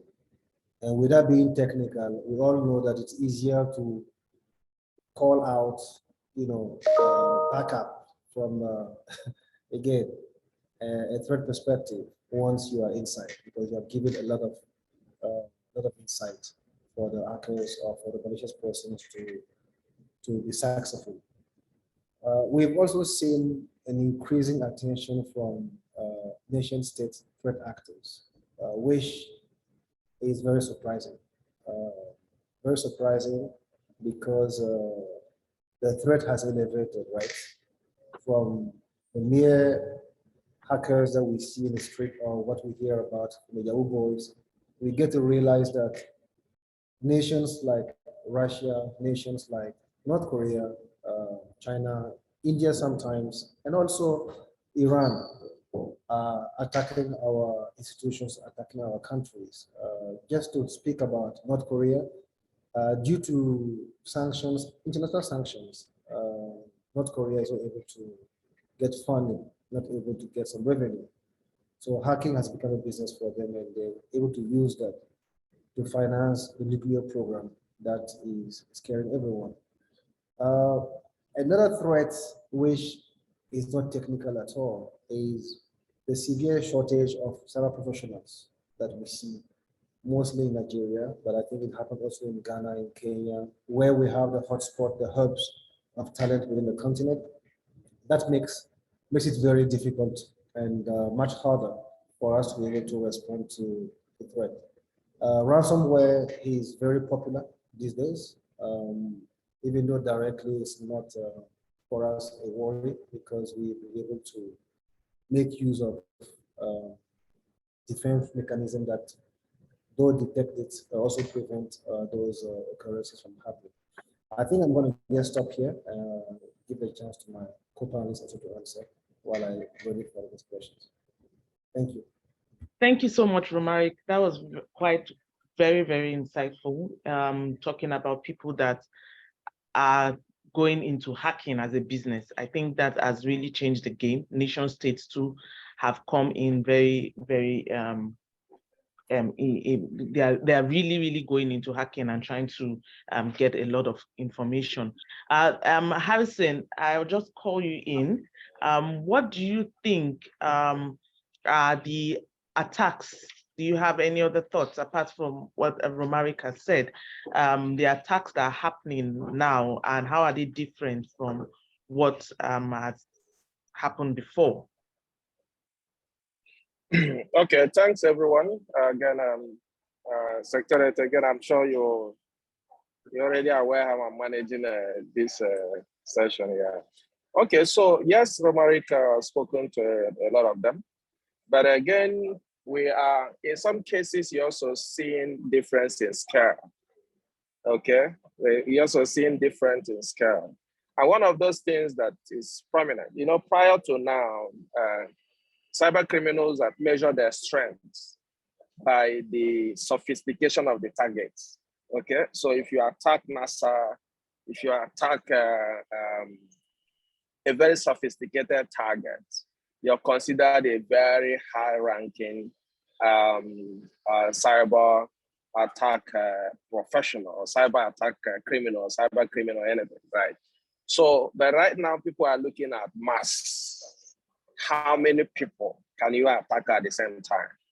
So you want to be able to reach out to hundreds of thousands of people at the same time, even if it's with the minimum attack, okay?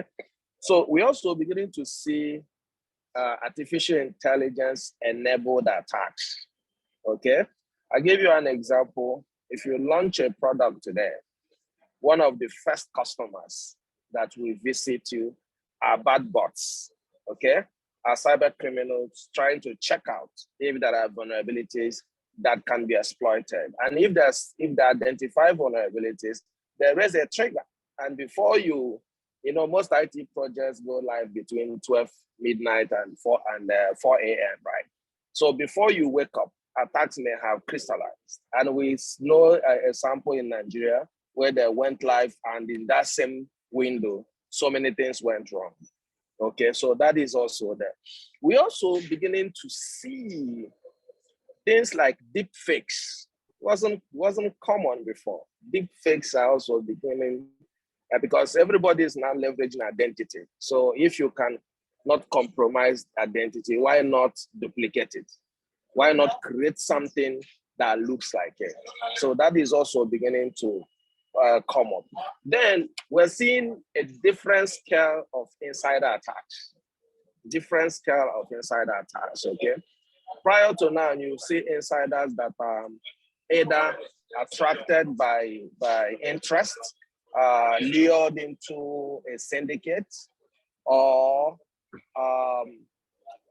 forced to join.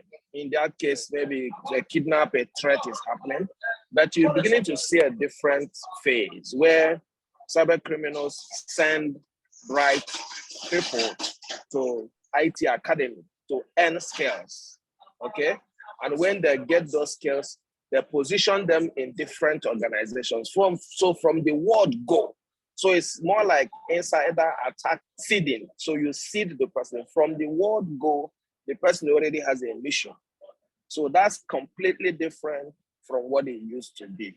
Prior to now, we used to see password attack. So you've been doing brute force dictionary attack. Today, you're seeing pass the hash.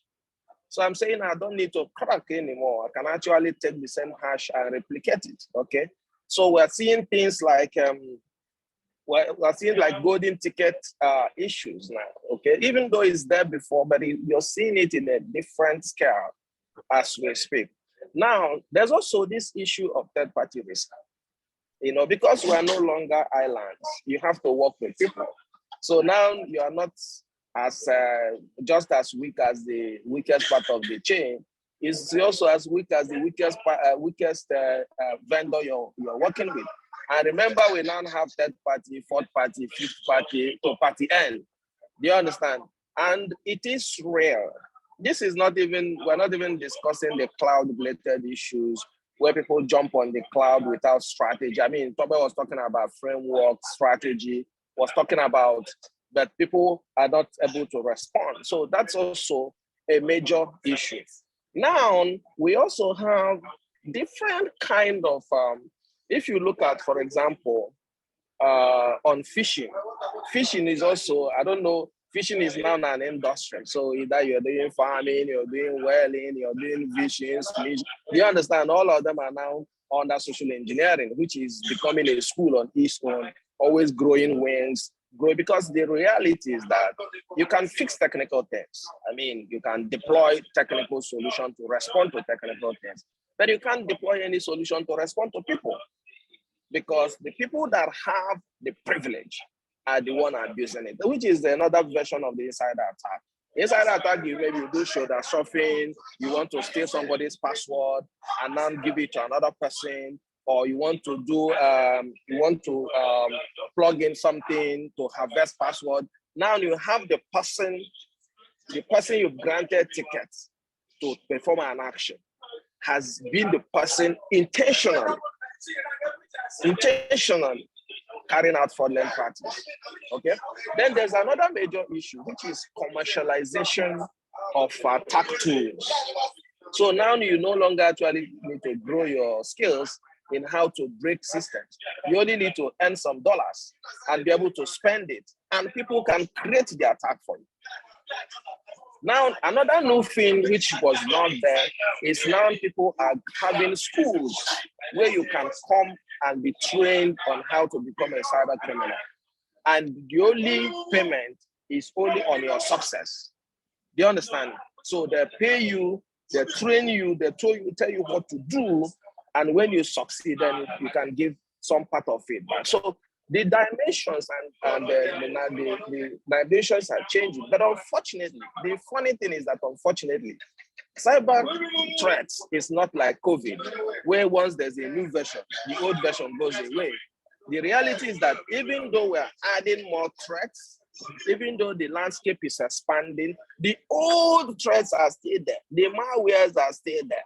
The viruses are still there. Do you understand? So it means that it's actually more of improving what you already have than replacing.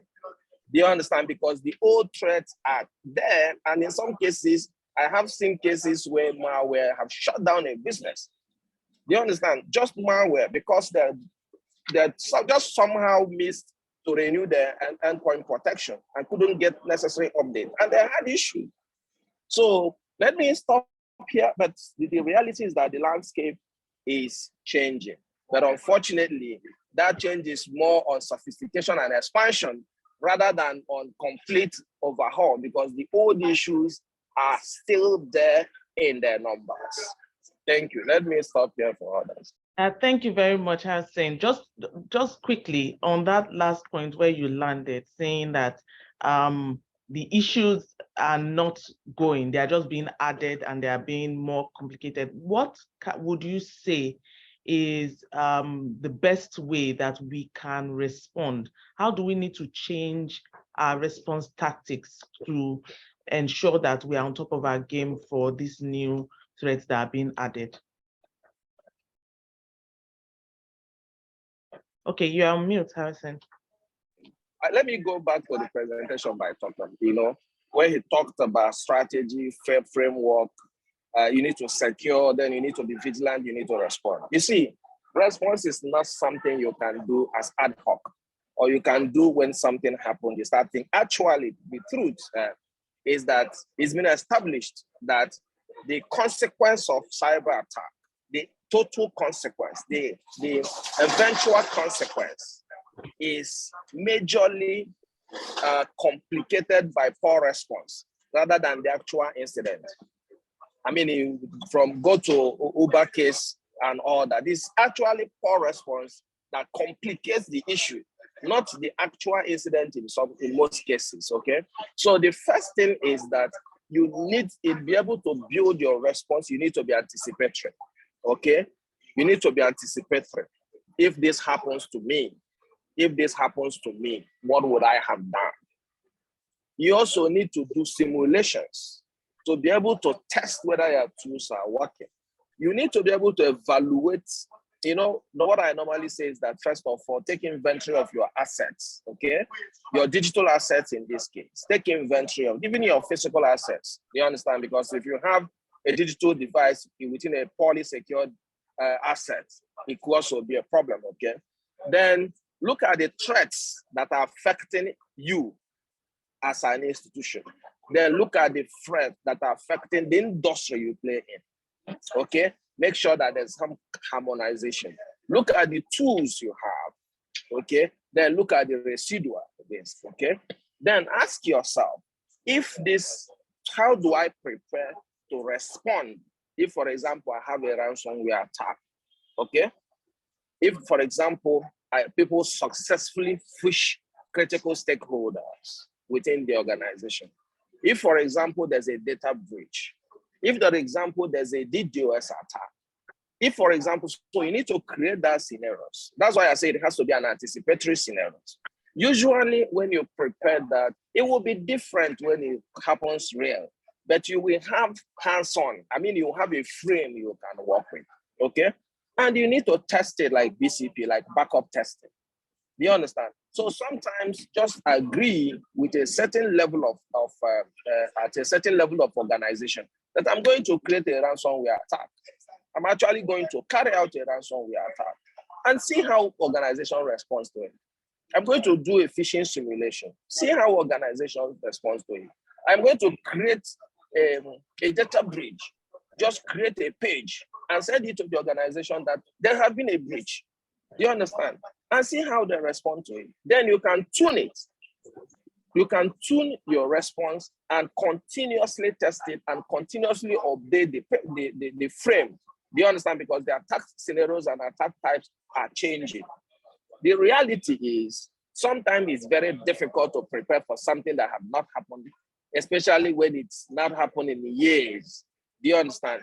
But you have to make that discipline conscious effort to periodically test it. Do you understand? So that when it does happen, even in escalation, even in knowing who to call. For example, if there's an account takeover or a core banking takeover or a Swift platform takeover and they move your money, who do you have access to? It's part of that response question. Which bank do you have access to? Which CISO do you have access to? Which your correspondent banks do you have access to? Do you understand? So that will help you again go back to refresh your response, because if you need to call someone, you need to be able to put a call direct to the person rather than opening a ticket and running through the TAT that is involved. So these are some of the things you need to do, including your cloud practice. The reality is when it comes to preparing for something that has not happened, you can only anticipate and build from data and maybe look at responses. In some cases, look at responses to certain incidents that you are aware of. Learn the lessons, then test it and just continue to. But let me drop something else. Do you know as you continue to test and create create the incident, you quickly see where the gaps are and you continue to reinforce those gaps. In actual sense, that reinforcement actually further strengthens you against that incident. That's what I have seen, okay? So that's so again, there's no silver lining, there's no silver bullet in this case, but there are practices that if you adopt, then one organization may respond better than the next organization, including how you communicate within the organization. Who should I speak to first? Who should I speak to in the regulatory body? Who should I call? How do I communicate? How do I press the red button? Where is the blue line? Where is the red line for the MD? So that when he sees this message, you know that there's some fire. Thank you. Thank you so much, Harrison. And I want to touch on what you said, and I'll ask Griffith. Now, if we're trying to respond and we're trying to be anticipate, we've spoken a lot about insider threats and how insiders are even colluding with the cyber criminals in order to defraud the organization. What are the signs we will see from insiders that will help us know that, okay, so this is how we should simulate it, or this is how we should go about it, and this a threat or an attack is about to happen? What are the signs?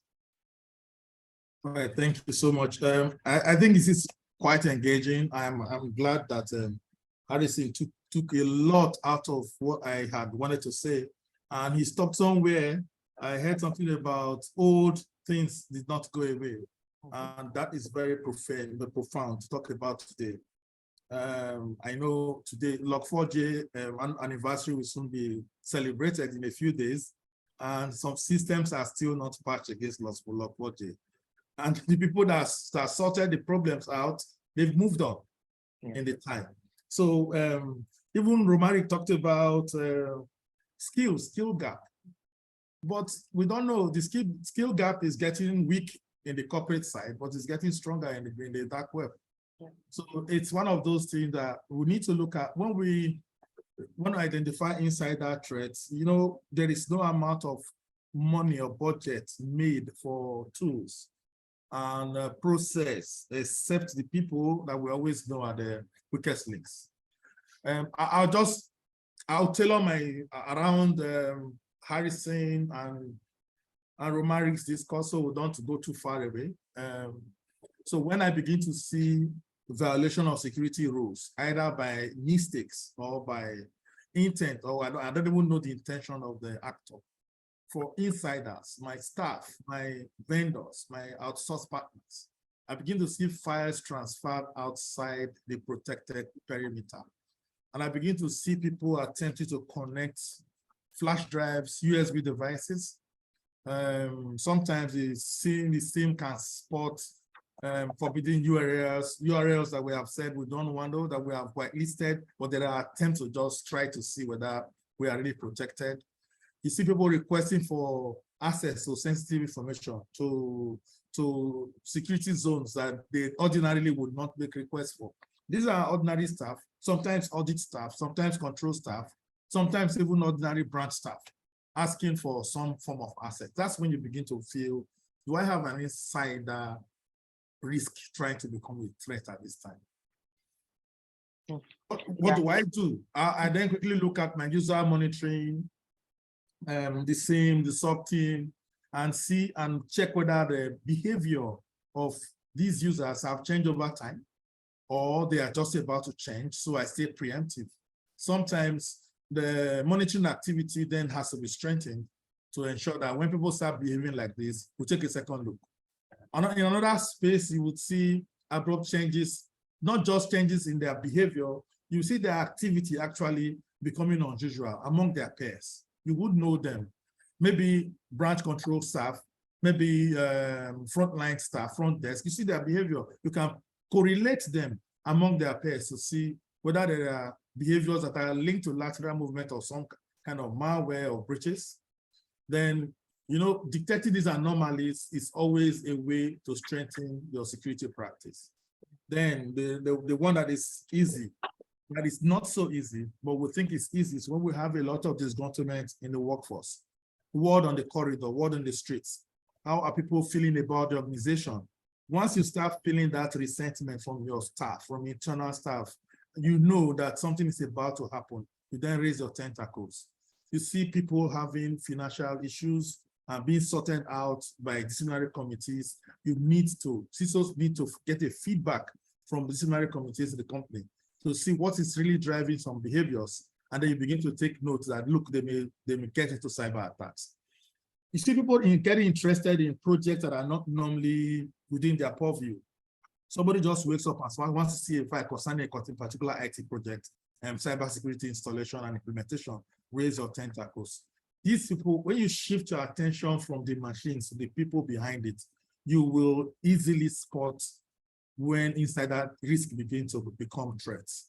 Another last part I want to talk about is when you see new accounts and resources, service accounts springing up from your IT side. The technology risk people understand what I'm talking about, because they will normally tell you that they cannot do without generic accounts. No problem. But how many are spawned by the day? How many are spawned by the week? So those changing security software configuration, lack of adherence to governance and change management requirements, unusual change between a certain segment of your network and another, unusual lateral movements, you then begin to think about employing insider threat hunting facilities, either by the experts in the house or outsourcing a portion to experts that could help you look at user behavior, look at why people do what they do. But really, the internal staff, they always leave a trace, or they always give you a tell sign that they are about to begin a new behavior if we take a look at all of it. Yeah, thank you so much. I think that was very, very apt. The fact that you said security professionals now should start getting feedback from disciplinary committee. So we should be detectives. We should put our ears on the ground and not just on the technology. Put our ears on the ground, try to see people, who are people buying houses in Banana Island, who are people doing things. I think that's really, really apt, and it's very, very interesting. Romaric, I'll come to you. From your experience, how have you been able to respond to these kind of things? Because I know that you would have come across them. how do you, from your experience, how do you respond to this kind of things and curtail insider threat and other forms of threat? Let me just not zoom in on that also.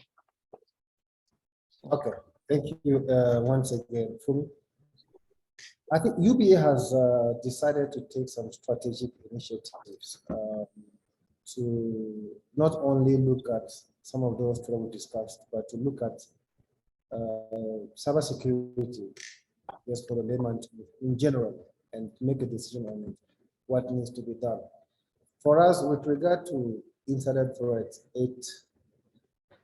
first of all, we need to define what is insider threat. Usually, people will think that insider threat is just one single element. I define it as 3 elements. Number one, you have the malicious insiders. Usually, those people can be from IT, from security, from the card business department.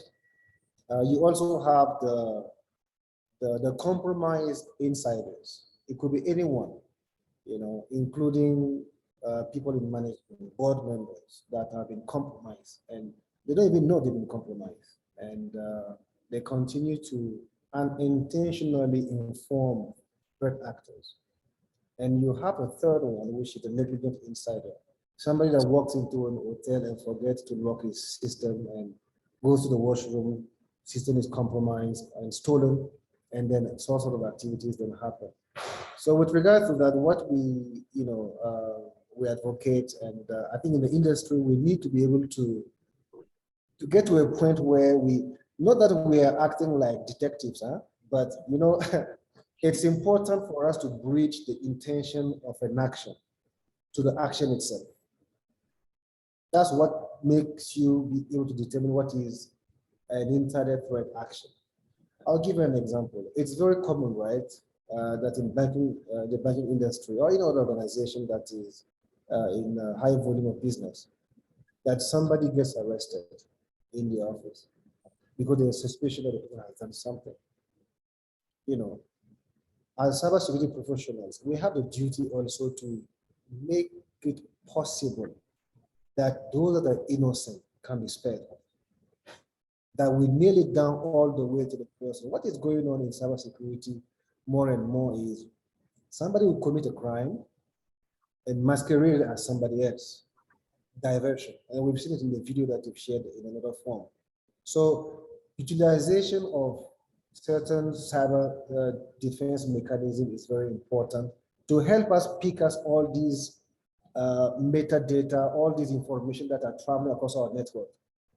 Make all these information tell a story that a layman person can read and have an understanding and be able to take some decision. Because in most cases, the auditor that is taking the decision to arrest somebody, he's doing it with a good will, with all the information he has in his hand.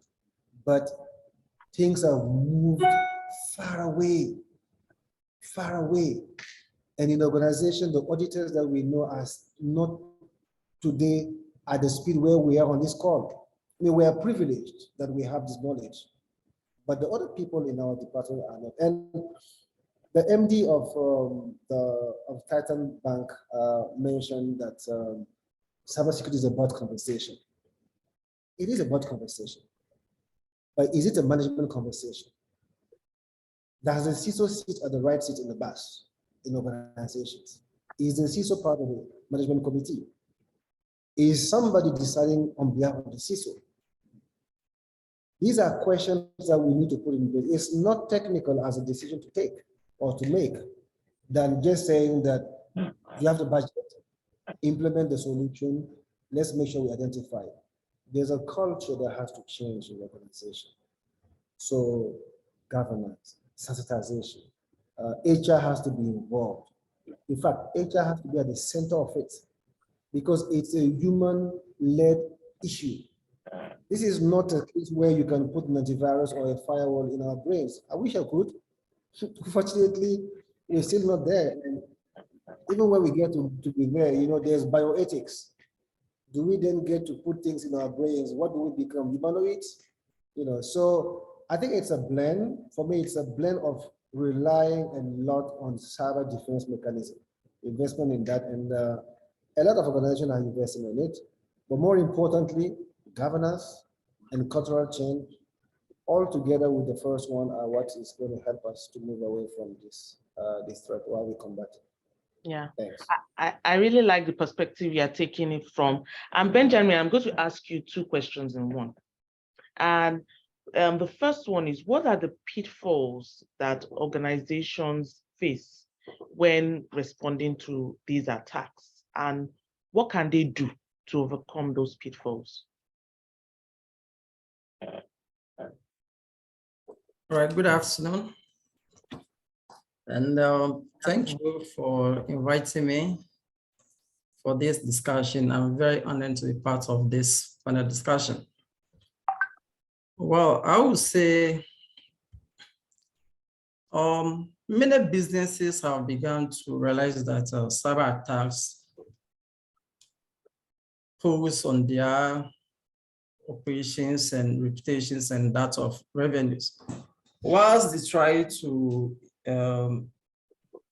invest into security protocols, monitoring tools, awareness, and other things or other best practices to ensure that the systems are resilient, the attacks are growing and becoming more destructive to their businesses. And if care is not taken, it's going to create a lot of problems for businesses. So as part of the processes to some of the pitfalls that we've identified is default configurations. You see a lot of devices that companies have purchased, and these predefined settings and configurations that are being offered by companies, people are more used to it. They feel convenient using those kind of predefined default configurations. So they don't want to change it. So threat actors and hackers know these devices. So they try to brute force into these devices. And these are some of the things that we have discovered as part of responding to this kind of attacks. So what we normally is advised that anytime you purchase this kind of devices, being being routers, being firewalls, it's good to change the default usernames and password and ensure that the passwords are strong enough to ensure that it's well protected so nobody can do brute force attack to it. And we also realized that there are a lot of weak passwords. People, because passwords are not configured, we don't have policies are not put in place, devices are not configured into the ADs, and people using weak passwords. So these passwords are easy to crack. People can just use hash to get into those kind of passwords. So it's always advisable that you need to configure these passwords in the devices and ensure that whoever tries to enter his or password to configure his password, the device will tell you that your password is not strong enough. You know, to prompt you that you need to increase your password to make it more stronger. And also, password policies need to be enforced by the organization. Systems need to be put in place to alert users, staff that your password is due. You all failure to change your password, the system automatically need to log off from the network to make sure that you do the right thing. Make sure you configure your password in a more stronger way. Or we need to also assure that people use two-factor authentications because you have servers, you have critical infrastructures, and you cannot be using weak password to access those kind of devices. It's also advisable to ensure that to implement this two-factor authenticators, you need to also make sure that you have implemented the zero security on your network so that people access to this, everybody that's trying to get access to it is authenticated, is authorized to access that particular devices, because you might have devices, services, critical infrastructures, and we cannot use weak password to do that. We also observe that there are a lot of encrypted, unencrypted devices and data within the network. You have data at rest, you want to transmit data, whether are you using VPN, you have a backups. Are those backups encrypted? Those backups are not encrypted.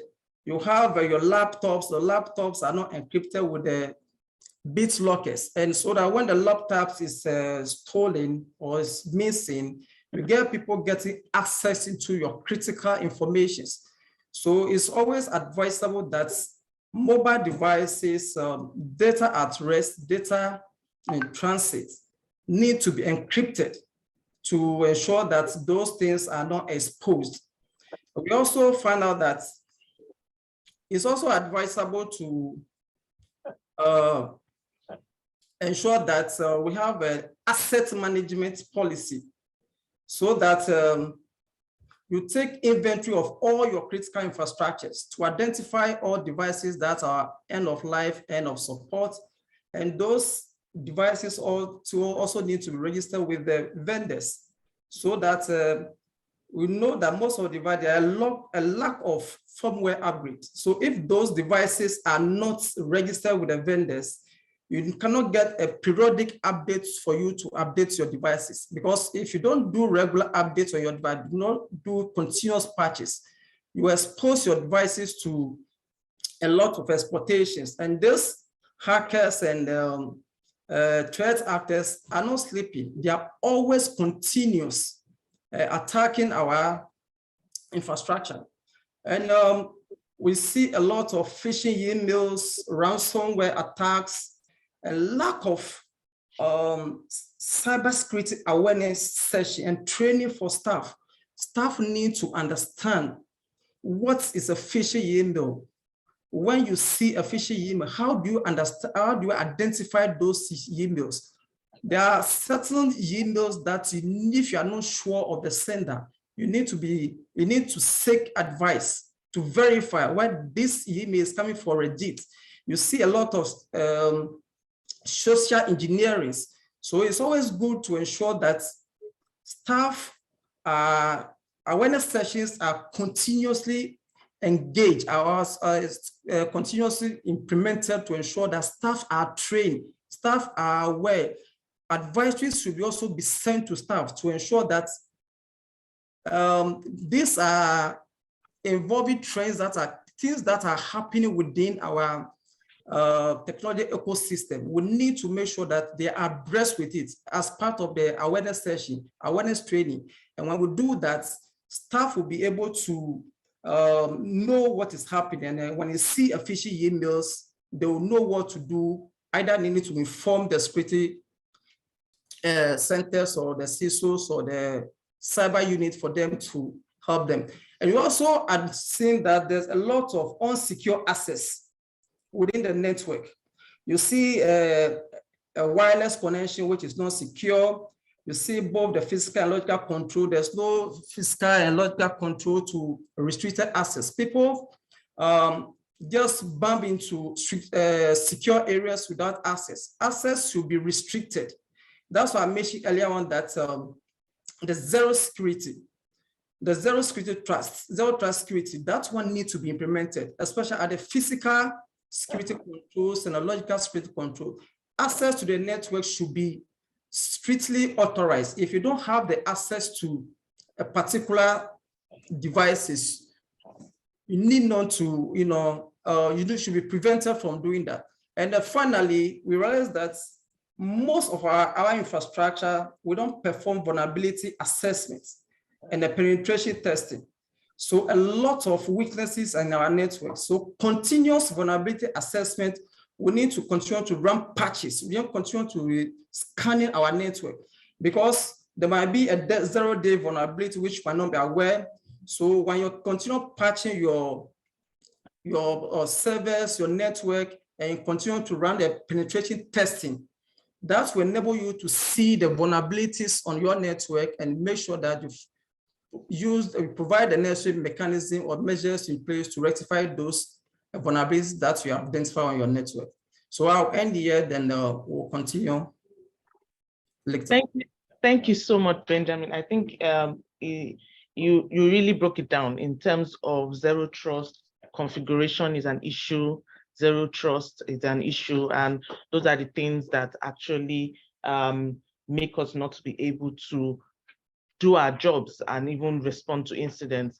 Very quickly, I'll just ask Griffith, what are the skills needed for incident response, and what you can just talk to some of the pitfalls you've also encountered, and what are the skills you think we need to build for incident response? Thank you. I'm not mute. Yeah, Okay. fine. Thank you so much. This is I think this is a very, I hope we can have a verse 2 or version 2 of this kind of conversation. Cyber security incident response is one field, just like Harrison alluded to. We have not been intentional down here to develop that skill set in our teams as CISOs. Have we been able to link them to the risk management function? Technology risk and cybersecurity risk is something we should think about. So we find our skill gap. One of the major pitfalls during incidents is there is no enough skill in the room. We set up a war room, we find out that people don't have the context of what just happened. Sometimes the guys in the NOC, they deal with availability. They tell you network is flapping, applications are failing, and no connection to the SOC team, no correlation of this event that would then allow people to begin to suggest that we are under attack, and then we don't start on time. So Romaric said some people just have an attack on the certain day, we only discover 7 months later because we don't have context in the incident response room. We lack prioritization. When we then have the context, what should we do first? Who should we deal with? How should we quarantine the source of incident or source of event? We've seen cases in my years of experience where people don't protect the logs. So they suspect a virus attack, they suspect a malware, and the next thing is to go format the system, format the server, pull the plugs. No, log protection is not really, people are not trained on how to do this and how to preserve evidence in case we need to prosecute. We've seen lack of tools for communication. Harrison spoke to something like escalation when there is an incident. Who do I speak with? In the OEM side, who do I speak with? We have all started Cloud Journey. Who in the service provider should I speak with when I have incidents? Every second that we lose during incident response matters so much about the kind of impact we will suffer as an organization. So we've seen lack of efficient ways to collaborate within the system, even externally, between CISOs, between risk managers, between CIOs, between regulators. How do we collaborate when we see or observe that we're under attack, or we are trying to respond, we do not know whether our response is efficient or effective? We've seen where, another pitfall, this is common, where even the stakeholders don't have visibility. The guy on the network, on the redundant network, doesn't know that the primary client is under attack, the third and the fourth parties risk and the rest of them. How do we deal with all of this? Governance, governance, governance. I think it's about planning. Harrison spoke to planning. Instead of belabeling it, we need to deploy an incident handling and response architecture in all our networks. Document it, rehearse and review. Make the incident response team go through drills. This is as important as oxygen that we breathe, if we must be able to respond properly as cybersecurity experts. We may not be able to keep the skills of forensic analysts in the team, but ensure that you have a partner that can help you with investigations. Make a plan with that partner and make a drill to be sure that the partner is able to support you. People like Deloitte and the rest, they have those skills in-house who can subscribe to their service for forensic analysis if we cannot keep a skill in the house. Secure collection and analysis of electronic evidence is a problem. Somebody from NSA spoke about national security issues around cyber security today. It is no, we can't over stress this. If we do not securely protect the electronic evidence, we cannot prosecute, and the criminals will still be in the wild. So we need to train and we need to practice that portion of incident response. Are we able to analyze the symptoms that we see today, or old symptoms like we did, like I mentioned Log4j? What was Log4j symptoms 1 year ago? Do we still have the knowledge in-house? If it repeats itself, which we are hearing that there may be a reenactment of December 17th. So everybody's on a high alert for Log4j, maybe a new version. What was even the symptoms in the old? So we need to begin to, after rehearsing, after dealing with an incident, during recovery, we should then look through the post-incident response plan, they rehearse it, look at the root cause analysis, take care of the lessons learned, build it back to policies, make a scheme. And in recent times, for everybody's information, we do now have companies that are interested in ensuring our cybersecurity plans. So we need to have these plans to bring down the premiums. We need to have rehearsed it to bring down the premium. Because from my experience, if you have shown them that you have been able to rehearse and you have made improvements in your turnaround time, in response time, and you're able to do analysis of forensic, the premium the companies will charge you for your insurance will come down. So we need to set that governance in place to be able to deal with response pitfalls that we see every day. Are we able to recover? That is very interesting. We need to have relationship with law enforcement agencies. We need to have relationship with all the banks, relationship with regulators, with NIBs, with InterSwitch, with the switches at the center, to be sure that when we need to recover, we have a concerted effort, not just to the stolen data or the missing money, in case it's money, but we're able to get the artifacts together to build that knowledge, to bring into the system resilience that we then have, especially as we now see that the guys have spread, not just in Nigeria, we've seen them spread to the rest of Africa. It's very expedient to note here that most of the guys that were chased out of some of these hideouts, they've moved to neighboring countries. They've started learning how to speak Francais, so they can still come back to attack the system. I'll stop there. Thank you so much. It has been a highly enlightening session. I'm taking so many notes, and I'm sure we have questions, but we will take questions after the second panel. This has been very insightful in terms of the pitfalls, not enough skills, lack of efficient processes, governance. And I think another thing we've learned a lot from this is that we need to preempt, we need to anticipate, and we need to be sure that we are on top of our game at all times. I would really like to appreciate Griffith. I thank you, Romaric, for your insightful words. And thank you so much, Benjamin and Harrison, for all that you said. We have learned a lot. We will take questions after the second panel. Michael, please, can you take over? Thank you so much. Thank you, everybody, for being very, very good audience. Thank you. Thank you so much, Fumi. Thank you. A big thank you to all. All right, thank you.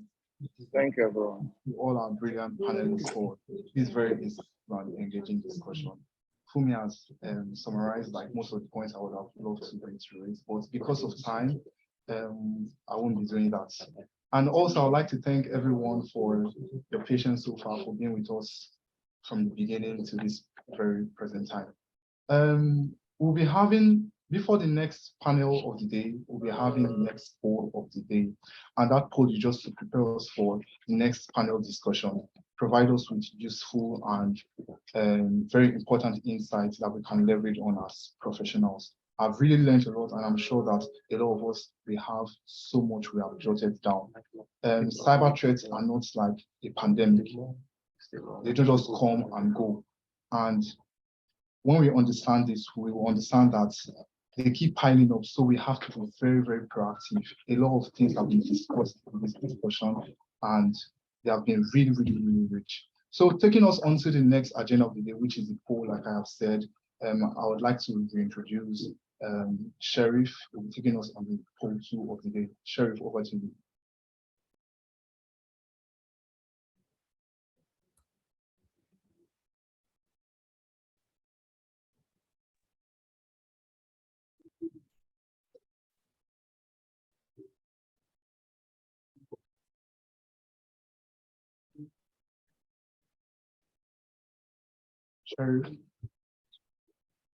Okay.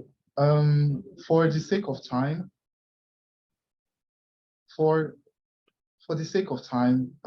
we'll be skipping the poll 2 and we're going straight into the panel discussion 2 of the day.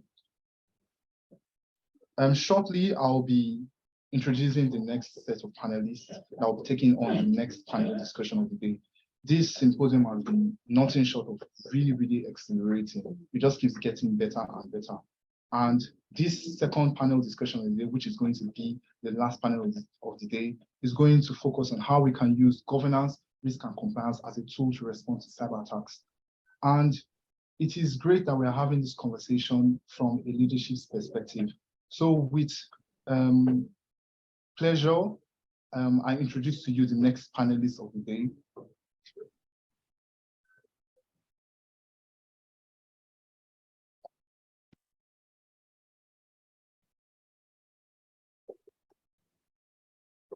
With us here, we have Roger Akrong, Zakaria Akimpelu, Jacqueline Hassan-Kote, Aban Bislimi, and Olutimileyin Oyesoya, who will be anchoring this panel discussion for today. He has led technology and security across multiple industries, from education, e-health, e-government, cybersecurity consulting, and now banking and finance. He leverages interdisciplinary thinking in supporting boards deliver their fiduciary responsibilities while managing contractual, legal, and regulatory issues as they impact the organization's information security posture. His postgraduate studies are in Management Information Systems from Coventry University with a Bachelor of Science in Information Technology from the Ghana Communication Technology University.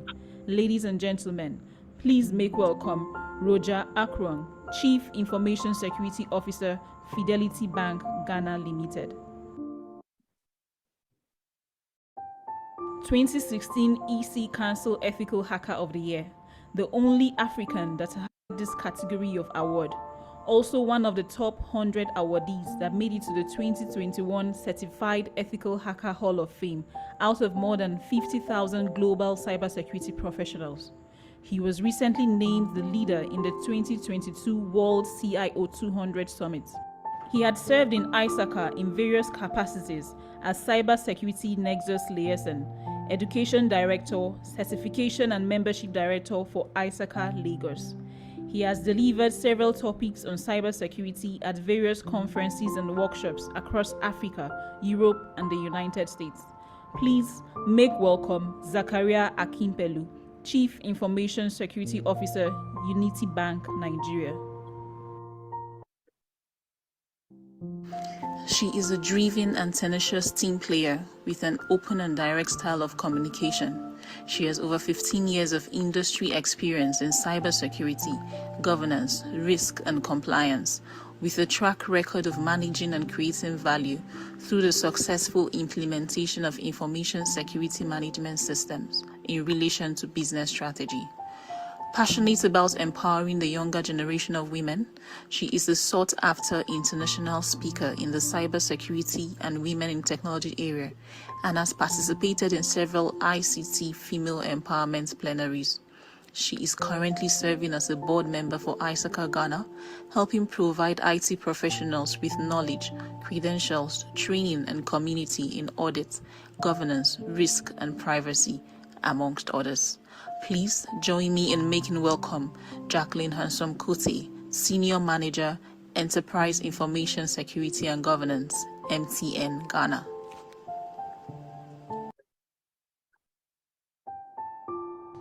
He is a business development team leader for PECB, African French-speaking region.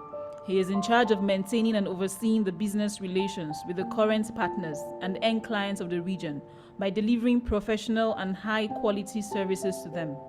In addition to his master's degree in public affairs from IEP Sciences, Paris, he has significant experience as a compliance auditor in the energy sector. Beyond the work that he does in PECB with great enthusiasm, he is a fierce fighter for protecting the civil rights of every human. Please make welcome Aban Bislimi, Business Development Team Leader, PACB.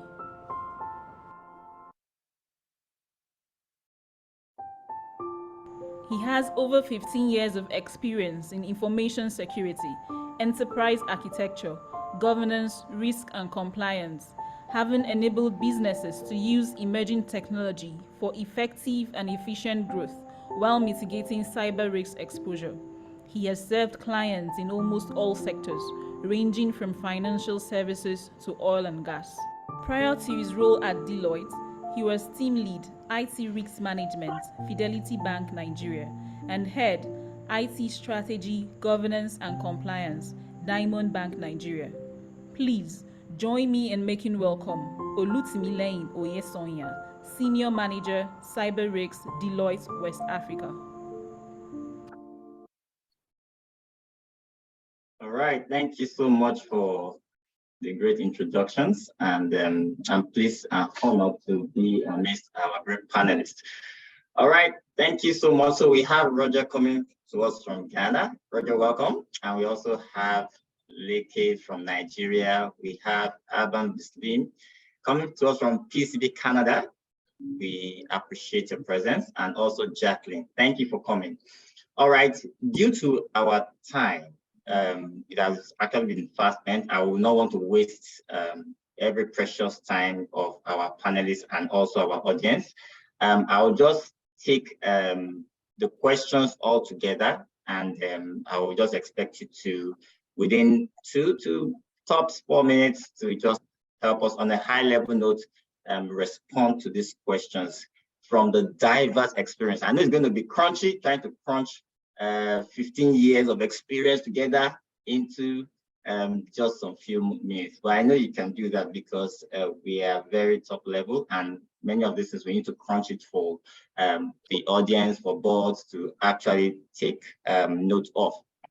All right, so let me first go to Zachariah. Zachariah, who is the current CISO of Unity Bank. I know beyond this, you've had a lot of experience. If I'm to actually count, it's up to about 18 years plus, all right? And I know you've had several banks under your belt. You know, you've worked with also with fintech, and you have diverse experience in several ways, working around information security. And I want to also recall what the MD of Titan Trust Bank said. You know, she gave some insights, which is there's a lot of things that are ongoing, spoken and unspoken in terms of cyber attacks, right? So the ones that are internal, the ones that you cannot even divulge out, all right? So as the CISO of one of the big banks in Nigeria, I'd like to ask you, so what are these kinds of attacks, all right? You know, you worked across several banks. So what are these kinds of peculiar attacks, recent attacks, modern day attacks that seem to be persistent nowadays? You could just give us some few examples, right? And I know also, so the second part of this question is, I know you've been involved in several GRC implementations. By the way, the topic of this panel is using GRC as a tool for defending your organization against cyber attacks. So you've had decades of experience, also helping in implementing GRC. And GRC, by the way, for our audience, involves the use of frameworks, standards to actually help in improving and boosting the information security posture of your organization. So, Leke, so this is the second part of the question, which is with your amount of experience around implementations of these various tools, right? How can we best use GRC to respond to these new attacks? So you are going to name the examples. So that's the first, these new attacks, from your own perspective, and how can we use GRC exactly? ISO 27001 and combined 22301 PCIDS. How can we use this to respond to these modern day attacks? Thank you. All right.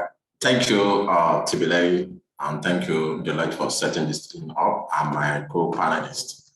All right, so I think we've talked a lot about the different types of attack, but I'll be very specific. So the common attack that we've been experiencing for the past 5 years, and we come up with some specific attacks. So one of the top attacks is just malware, but I'll be very specific. What kind of malware do we really experience in this modern day? So for recent, we've been having escalated issue on ransomware and also crypto mining, crypto malware. So, for example, I'll be very specific. Late October, I was in UK with one of my friend, a CISO, a virtual CISO for a particular manufacturing company.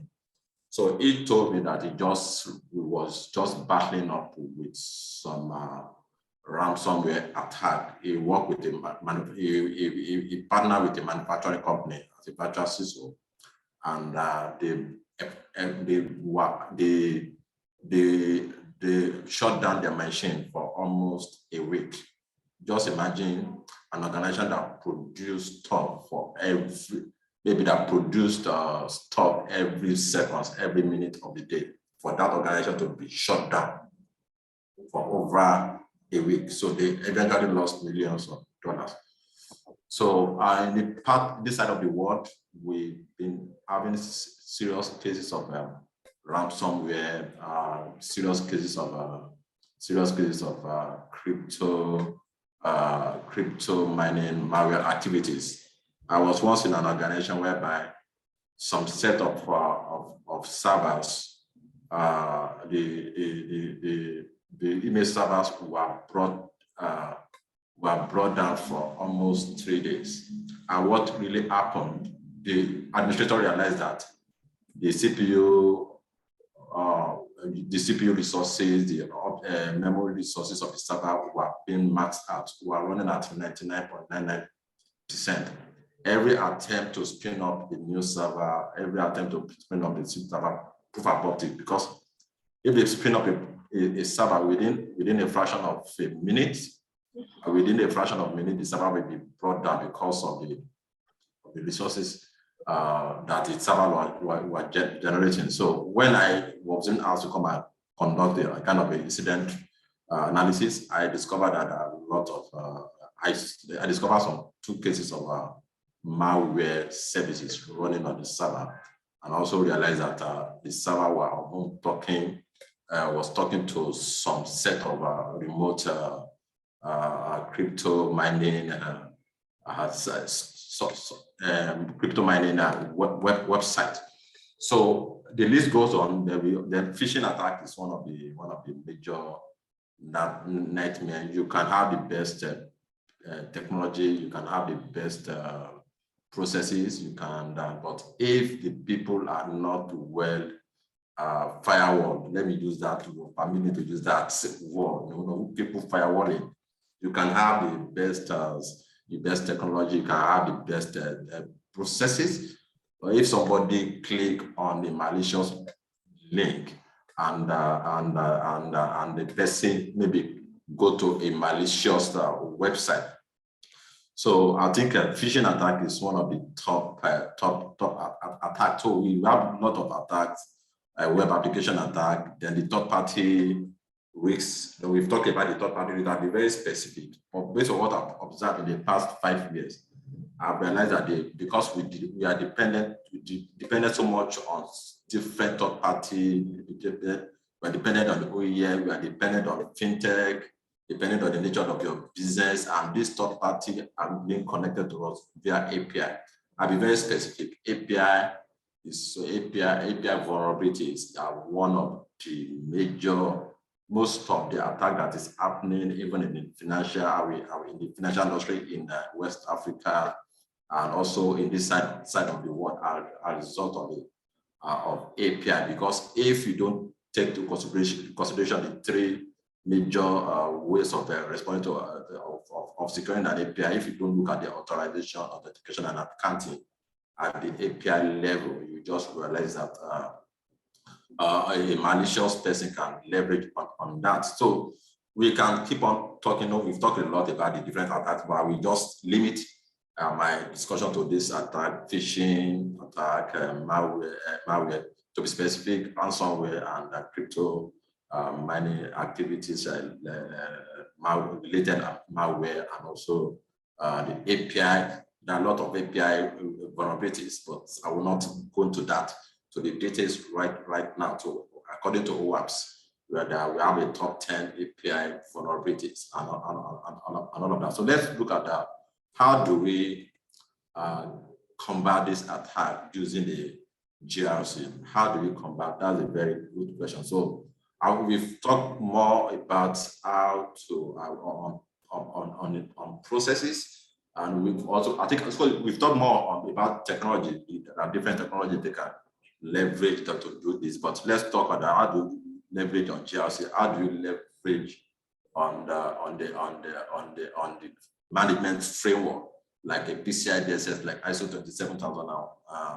How do you leverage on NIST cybersecurity framework to guide against this attack? So I think we should just go beyond. So many of us, we are so much dependent on the, okay, let's get our certification, let's pass the certification. For example, the banking industry or any entity that deal with card data information, they will rather be so focused on to pass the PCI DSS, not just about doing that PCI DSS. So PCI DSS, though, is related to card data information. So to me, the way I approach security, beyond me just passing the compliance, beyond me just getting the regulatory pass mark, if the Central Bank of Nigeria come to my environment, I try as much as possible, because the external person, they may not be able to see my entire landscape. So let's presume that, okay, I achieved the PCI DSS in all the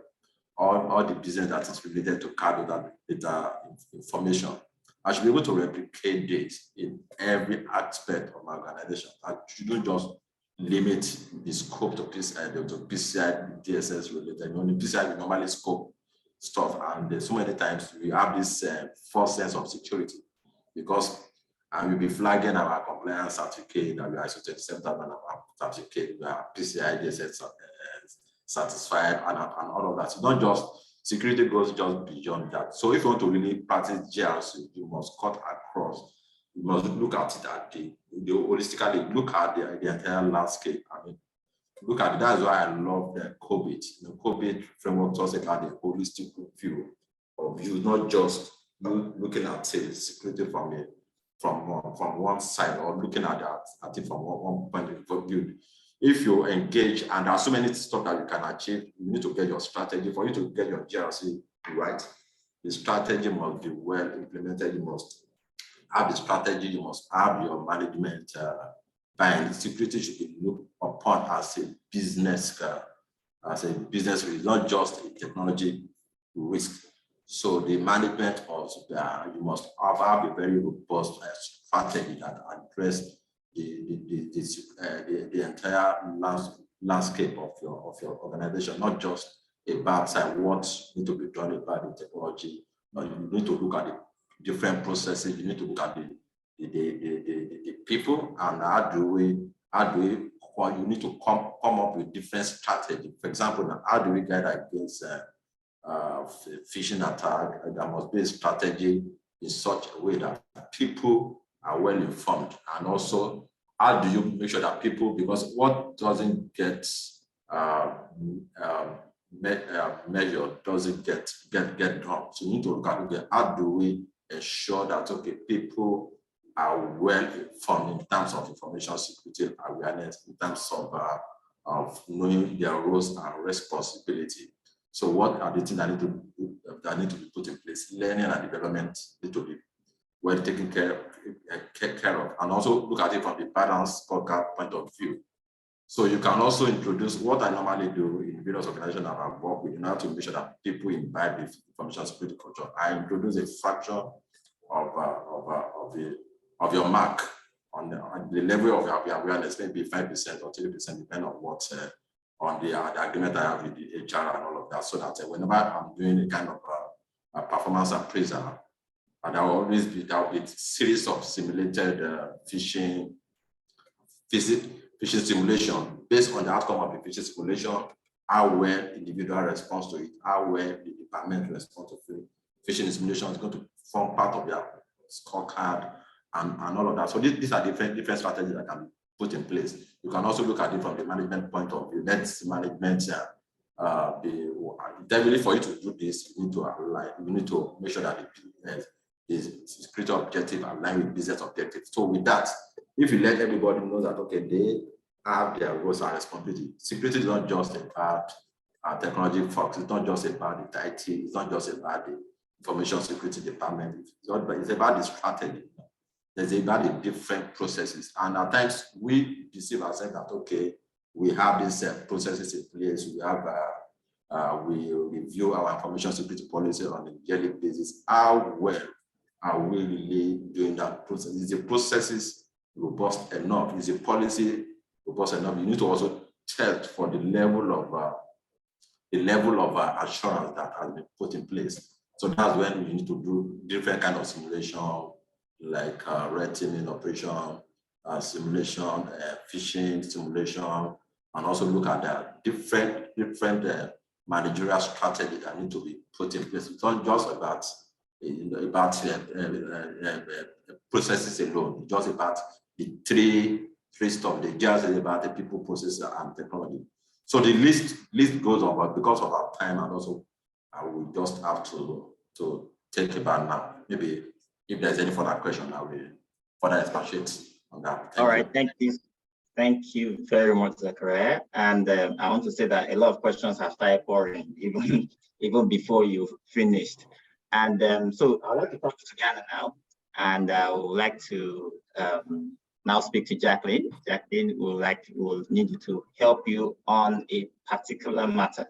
All right, now we know that GRC processes contain different elements around incident response, and knowing now that incident response is very key to organization survival, how can we best convince the leadership? How can we best convince business managers on the importance of GRC to incident response? Because they want the company to be able to come up is a broad matter question. So how can we tell them that GRC is also a solution to incident response? Thank you, Timmy. I hope it's okay that I call you Timmy. I'm not going to butcher your name. It's fine. Thank you. And hello, all my panel members. Good to see you all. Thank you. Deloitte, I'm honored to be here. I think GRC is a matter of structure.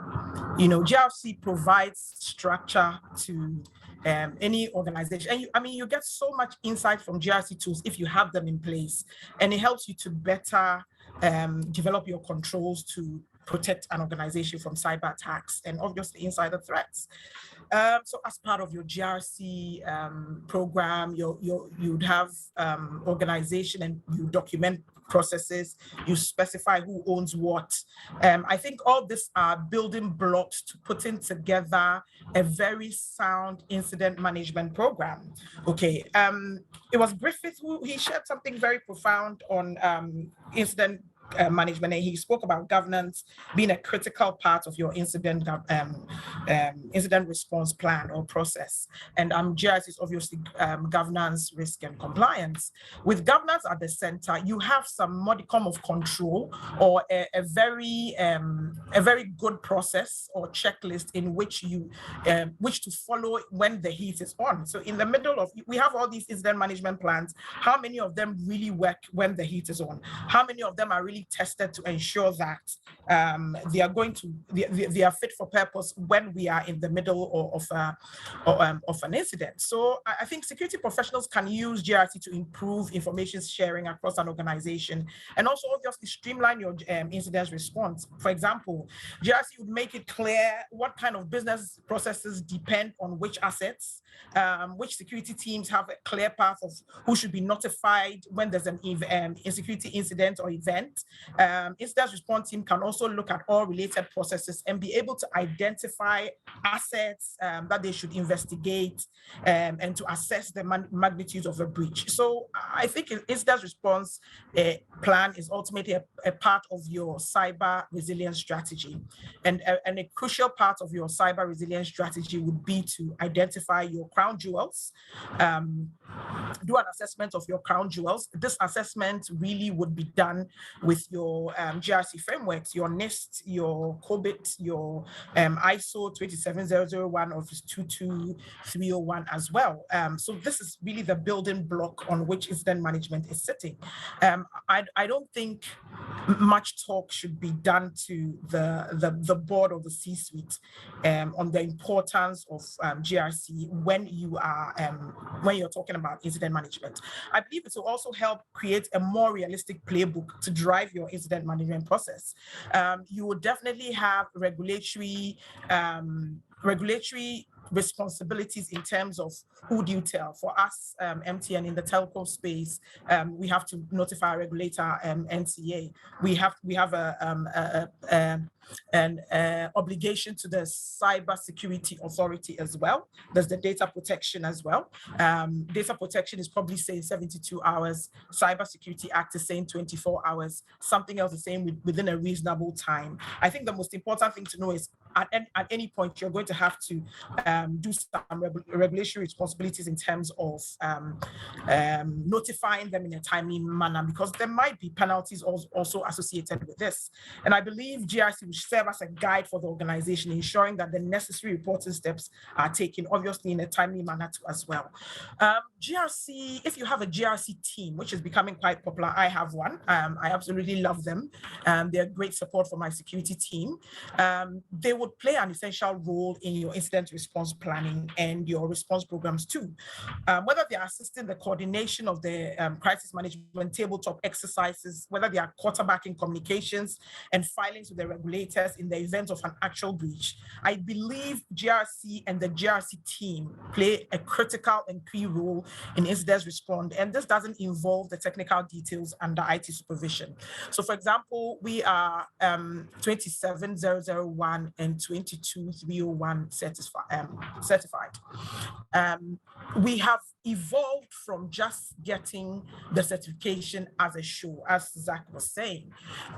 It has come to the place where we have had enough assessments to build this into a way of work. So this is now a way of work in the organization, and it's like second nature. We don't have to wait till there's going to be an assessment and we start panicking and cleaning house. Okay, these are things that are embedded in the day-to-day BAU of the organization already.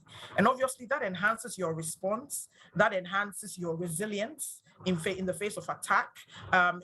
Embedded in this is obviously security awareness as well. We do phishing tests. We do phishing tests every month.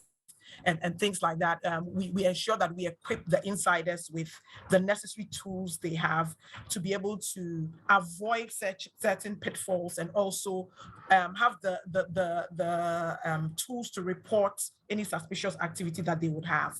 So I think GRC plays such a key role. I'm probably biased because I have a whole GRC team, but it plays such a key critical role in your incident management process, and it cannot be overlooked. I think it provides the necessary structure that you need to be able to make your incident management process a success.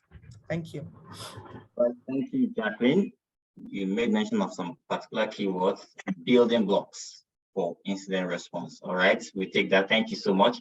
All right, before my plane takes off to Canada, I would like to just touch base with Roger. Roger, I know you're a testimony to several GRC implementations, and we have also years around that. For the probably upcoming CISOs that we have on the call, and also CISOs, because some of these GRC implementations, you renew them, right? On a yearly basis, you go through them. How best will you recommend we go about implementing some of these GRC solutions or GRC frameworks? Is there any particular order, or how would you recommend institutions should go about implementing them? Thank you, Timmy. And I'll take inspiration from Jacqueline and call you Timmy as well. I hope you don't mind. I don't mind. Right. So, and it's a pleasure to be here and from the Fidelity Bank family and from my execs.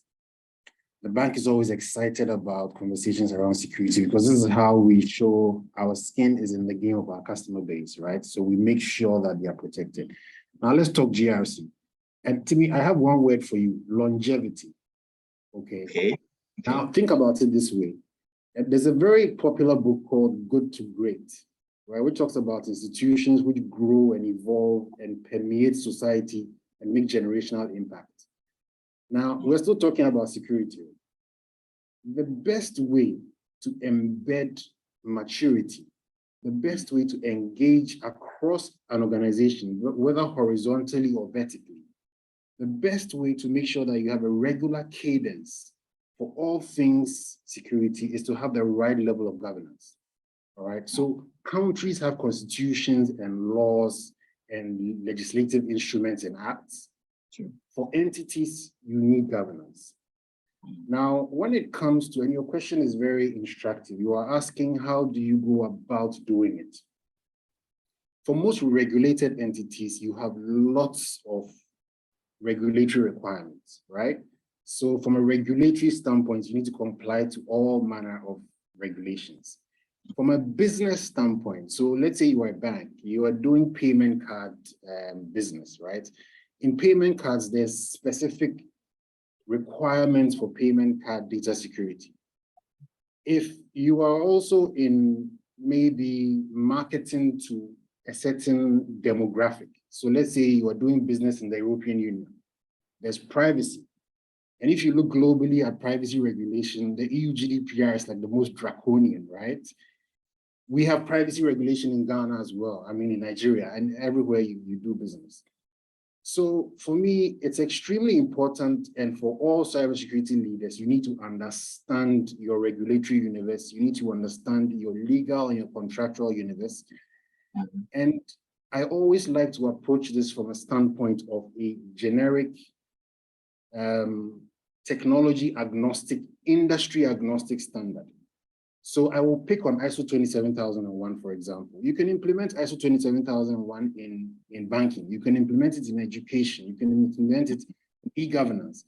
And if you look at my background, for example, I've been through a few of these industries. It's the same ISO 27001, right? That applies to these horizons. Okay, so when I say horizontal, it's different industries. But in implementing it in a specific industry, you also go through it in a very deep vertical. And so if you look at governance, you've got your policy framework, which sits at the top, which says, oh, generally, this is what we want to do. Then you've got your procedures, you've got work instructions, which are more specific to the vertical. So in implementing governance, first thing you would want to do is to find what I would like to call like a base or an anchor governance framework. Then the next step is for you to align the remainder of the governance requirements you have to the base. Now, a lot of you on the call will probably know this, but there are certain overlaps between, say, ISO and PCI DSS. There are certain overlaps in Ghana between ISO and my BOG, Bank of Ghana Cyber Directive. But once you find a industry agnostic baseline and you start aligning the rest of your regulations, the rest of your contractual requirements to that, you then end up with an end-to-end view of what you're supposed to comply with from a regulatory, business, and a contractual standpoint. And that way you can create what I like to call a proper cadence. So you know that annually you are supposed to do certain things. You know, for example, and Jacqueline alluded to this, if you have requirements for notification, there are timeframes. You are able to identify properly who is responsible for doing these things. And the most critical thing is that governance allows you to give feedback, both on an operational level and on a leadership level. So your governance says if there's a critical incident, notify your security committee, subsequently notify your executive team, and notify your board. Now, at the board level, conversations are risk-based. It's all about risk. All right, to me, it doesn't matter what you do. If it is security related, it can be translated into a risk. So then you can assess the level of the risk. What is the impact? What's the likelihood? You can quantify it if you want to go into risk quantification, where you can actually put a dollar number on it. You can tell your board basically that, look, this particular risk impacts our business to this degree. And because of the quantum of impact that it has, we should apply this control. Now, this is governance now coming down into operations to tell whoever is your head of architecture that what capabilities do we need to mitigate this kind of risk. And then at that point, you're going even further to say the engineering team should then build these capabilities. And if you look at the cost of the capabilities in respect of the size of the risk, it makes sense. So I hope I've been able to give you context as to how governance straddles both strategy and operations. It provides clarity for what needs to be done. It provides a means by which you take feedback. And then let's go back to my initial word, longevity, for your entities to live beyond the current CISO. His experience is filtered into the governance. So whenever we face new risks, we update our governance. And whenever we face new threats, we apply them as well. When there are new threats in the industry, we also benefit, and if you have interfaces with entities like Deloitte, we benefit from your experience, and that is filtered into our governance as well. So I hope I've given you enough context for your question. All right, thank you so much. Keyword longevity, as well as ensuring that you create your baseline, especially from regulatory requirements if you are in a regulated environment. All right, thank you so much, Roger. All right, so now we are headed to Canada to speak with Aban. Aban, thank you so much for joining us. All right, Aban, you are a business development manager, and you are in charge of pushing out a lot of these standards, a lot of these GRC solutions out to several clients, right? And I'm sure you probably must have gotten different testimonials around how these different frameworks that you've also helped in training people, how they have helped organizations, right? And I can, we are partners with PCB. I'm sure that a lot of our clients have also enjoyed. But from your own seat, where you sit, right? How do you think organizations can use GRC implementations as an effective defense or attack tool against cyber attacks? Thank you very much, Mr. Tim Lehin, for introducing me and for hosting this session. Being the head of PCB Africa and Middle East, I am very pleased to be part of this roundtable organized by your partner, Deloitte, Nigeria and West Africa. Among those amazing experts, actually, it's very hard to talk about technical aspects of implementation after such thorough review of all those aspects and very detailed review, actually. And I appreciated the critical thinking shown by our fellow panelists during their intervention. I would like to seize the opportunity to salute all the training partners and professionals of PCB network in Nigeria and West Africa. Actually, PCB trains and certifies thousands of professional issuers in the field of information security, risk management, and cybersecurity in the whole African continent, and even more beyond. And as such, we are contributing to raise awareness and to the continual development of professionals with the skills and to their global recognition. And we are very proud to count among us these categories of experts.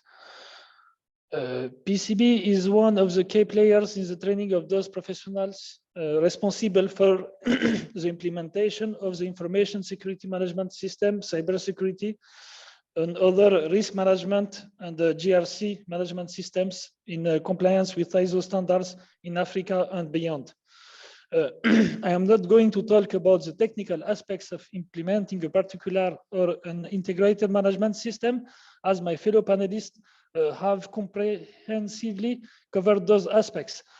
From my point of view, one of the most important aspects in an ever-changing and ever more complex information security environment and the key focus should be on actually education and certification and global recognition of professionals to better respond to nowadays challenges. As when talking about the implementation of GRC, information security and cybersecurity management system, we must consider the training, certification, and ongoing maintenance and development of the skills of the professionals responsible for implementing these management systems.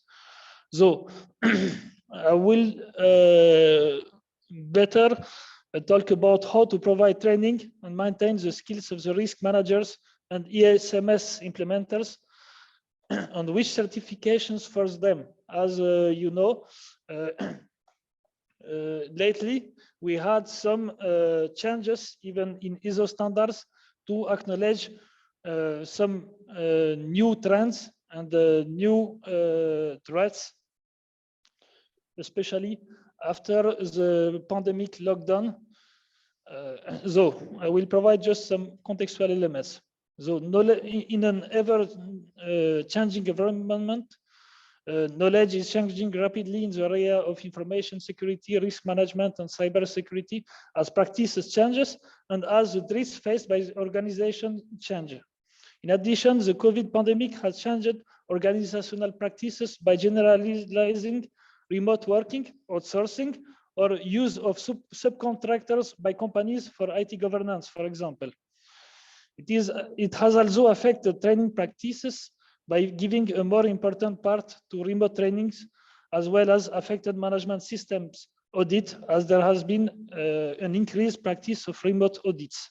This is not on the implementation side, but on the internal audit and external third-party audits to ensure the implementers and the managers of those systems are compliant with the standards, actually.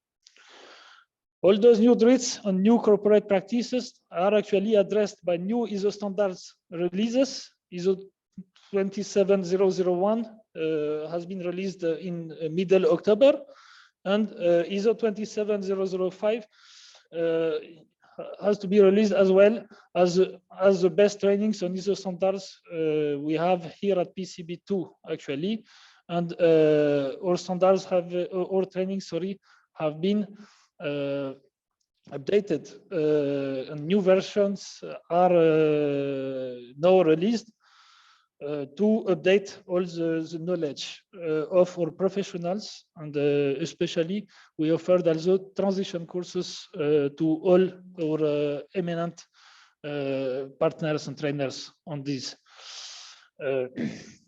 When we talk about cybersecurity, information security, and GRC, actually they are inextricably linked. You cannot separate them in a world of remote working and in a trend of digitalization of companies' services, which is a trend that was existing before the pandemic, but actually we had a very strong acceleration during the pandemics.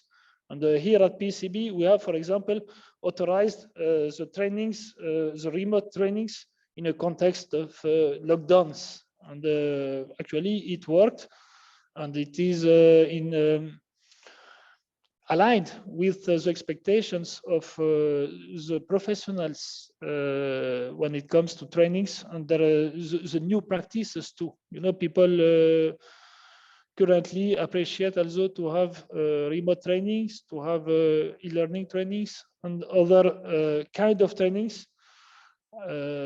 Before the pandemic, we used mainly to have on-site trainings. So those are new trends and new needs. Now I'm gonna just make a rapid review of all trainings and how they associate with each other, how the implementers of those management systems use them actually.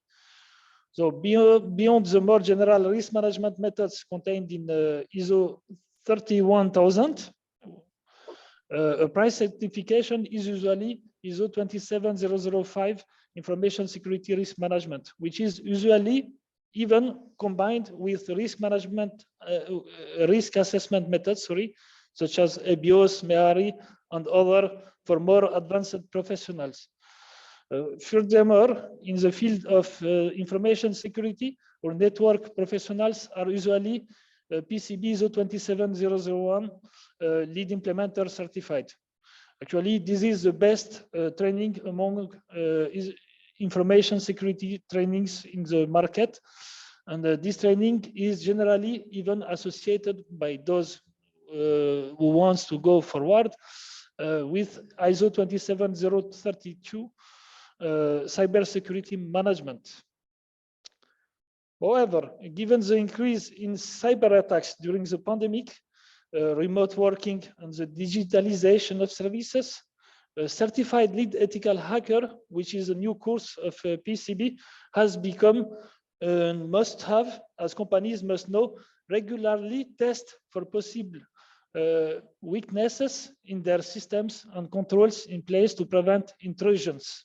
So this is the category of penetration testing course we have before, but it is even more advanced. All right, thank you so much. Just 1 minute more, please. Sorry to last. As the digitalization has been accelerated by the pandemic and the new working practices, PCB has developed also 3 new training certification courses for professionals in the field. So rapidly, this course also contain a risk management and a GRC component. We have lead cloud security manager, for example, which ensures the preservation, integrity, backup, and confidentiality of data for companies. Digital transformation officer, which helps to lead the changes towards the digitalization of services, and has also a big risk management methods component, as we cannot divide separate risk management from information security. And least crisis manager, which also contains a good part of information security, cybersecurity, and risk management, as these aspects have taken actually a dominant part in the functioning of companies. Linked with the needs emerging from the pandemic and the growing outsourcing of IT governance, we have also ISO 38500. Out of time. Yes, if okay. you don't mind. Yeah, I'm so sorry. Yeah, currently out of time now, so permit me to just. Thank you very much. Thank you so much. Sorry for lasting. All right, no problem. Thank you. So we'll just go straight to questions because we need to wrap up now. We really need to wrap up now. All right, and I'll just take some of the few questions. I would like to appeal to the audience. We may not be able to take all questions now, so we'll just take about 2 or 3 questions, and then from there I'll hand over. All right, so there's so let me just look through the questions. All right, so I'll direct this question to Zachariah. So someone is asking, with the changes in the challenges of security within the past years till now, what are the greatest challenges faced by anti-cyber crime and the attack industry? What are with the changes in the landscape, threat landscape, right? I think that's what the person meant. What are the greatest challenges faced by anti-cyber crime agencies within the industry? Yeah. All right, thank you very much. Sorry, so it all depends. Because of time, we'll just need 1 minute response quickly. Okay. Okay, no problem. So thank you, Timmy, and thank you for that question. I think it all depends on the industry. Like, no, we have, I know that we have representatives from the various industry.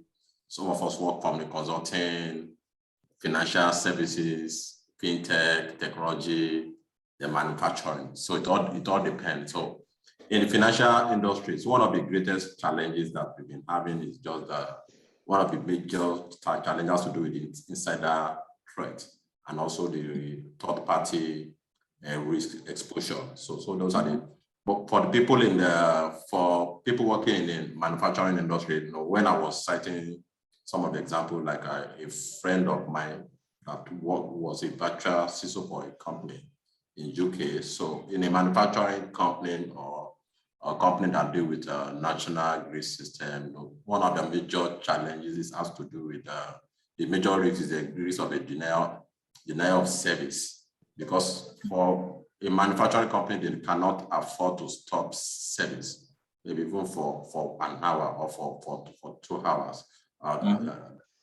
Thereabout. So it all depends on the industry that we dependent. Like for banking industry, yes, exposure of the customer data, be it privacy, sensitive data, private, personal identifiable information. It might be API, it might be a card holder data information, the risk of exposing the card, what is happening. And I was actively listening to Romari. People do hacking as a service now.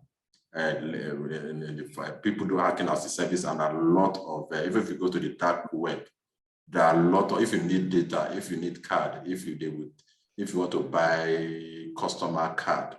So there are a lot of things that are happening in the industry. So what we need to just to do we listen to what is happening in the dark web? Do you have a policy or framework to listen?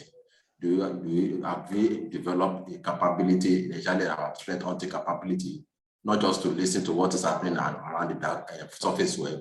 Do you subscribe to services and all of that to guard against some of these threats? So data exposure is one of also the major worry nightmare, because we all know about the implication. If any company is being fined to GDPR, the implication is very, very huge. 20 million euro is a whole lot, or 20% of the organization turnover, whichever is greater. So that's the exposure, and then you cannot quantify the reputational damage if there is a data exposure and all of that.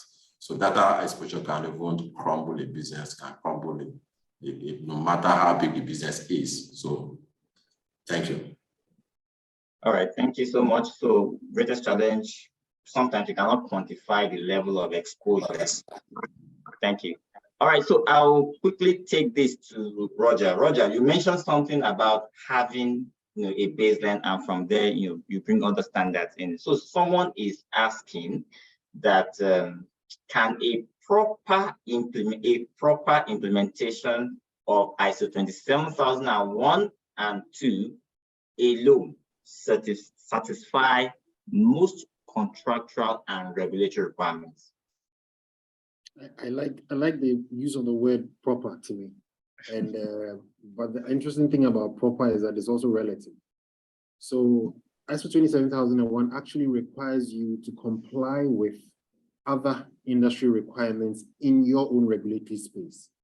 So insofar as in your implementation, your identification of all the other regulations that you are supposed to comply with are done properly, then potentially that should be able to take care of it. But if you work in a very specialized industry, and you'll find that, and I see my friend from PCB is nodding his head, in very specialized industries, there are actually standards specific to the industry. So you don't go generic, and this is what I talked about when I said horizontal versus vertical. You can also get an ISO standard specific for your industry, and that allows you to go deeper and make sure you are tackling all the risks that are specific to your industry. So proper is relative. But if you do a very good job of identifying what your regulatory, contractual, and business universe is, ISO 27001 is a very resounding start. So just to give you another example, we have cyber hygiene, right? And potentially, if your cyber hygiene is strong, you have taken care of about 80% of the risks that you will be exposed to as any business, all right? But there's still that 20%. So in the same vein, use ISO 27001 properly implemented as a good starting point, but also start looking for opportunities to mature based on your specific industry. Timmy. All right, thank you so much. All right, Jacqueline, so permit me, I'll just ask this last question before I also hand over to my other colleague who handled the first panel. Okay, so Jacqueline, someone is asking, okay, for those that have implemented the current version of 2013, and according to Urban, there's a migration to the 2022 standard, which was actually released this October that passed, all right? How soon can we actually do this migration to the new standard, given that, the new standard was just released this October? Okay, that's one that is more fitted to Urban to answer, but I would make an attempt at it. No, but it's something that, like I said, we are certified, so we're looking at it. We've taken it on and we're trying to sort of digest it and pull it apart and see what's the main differences and how we intend to sort of bring it together internally. So I mean, definitely in consultation with our with your assessor, whoever they are, and whenever your next assessment is, I think a discussion it'd be prudent that a discussion is had to see how you can sort of bridge the gap to the next one as soon as possible. I don't know, and I don't think there are any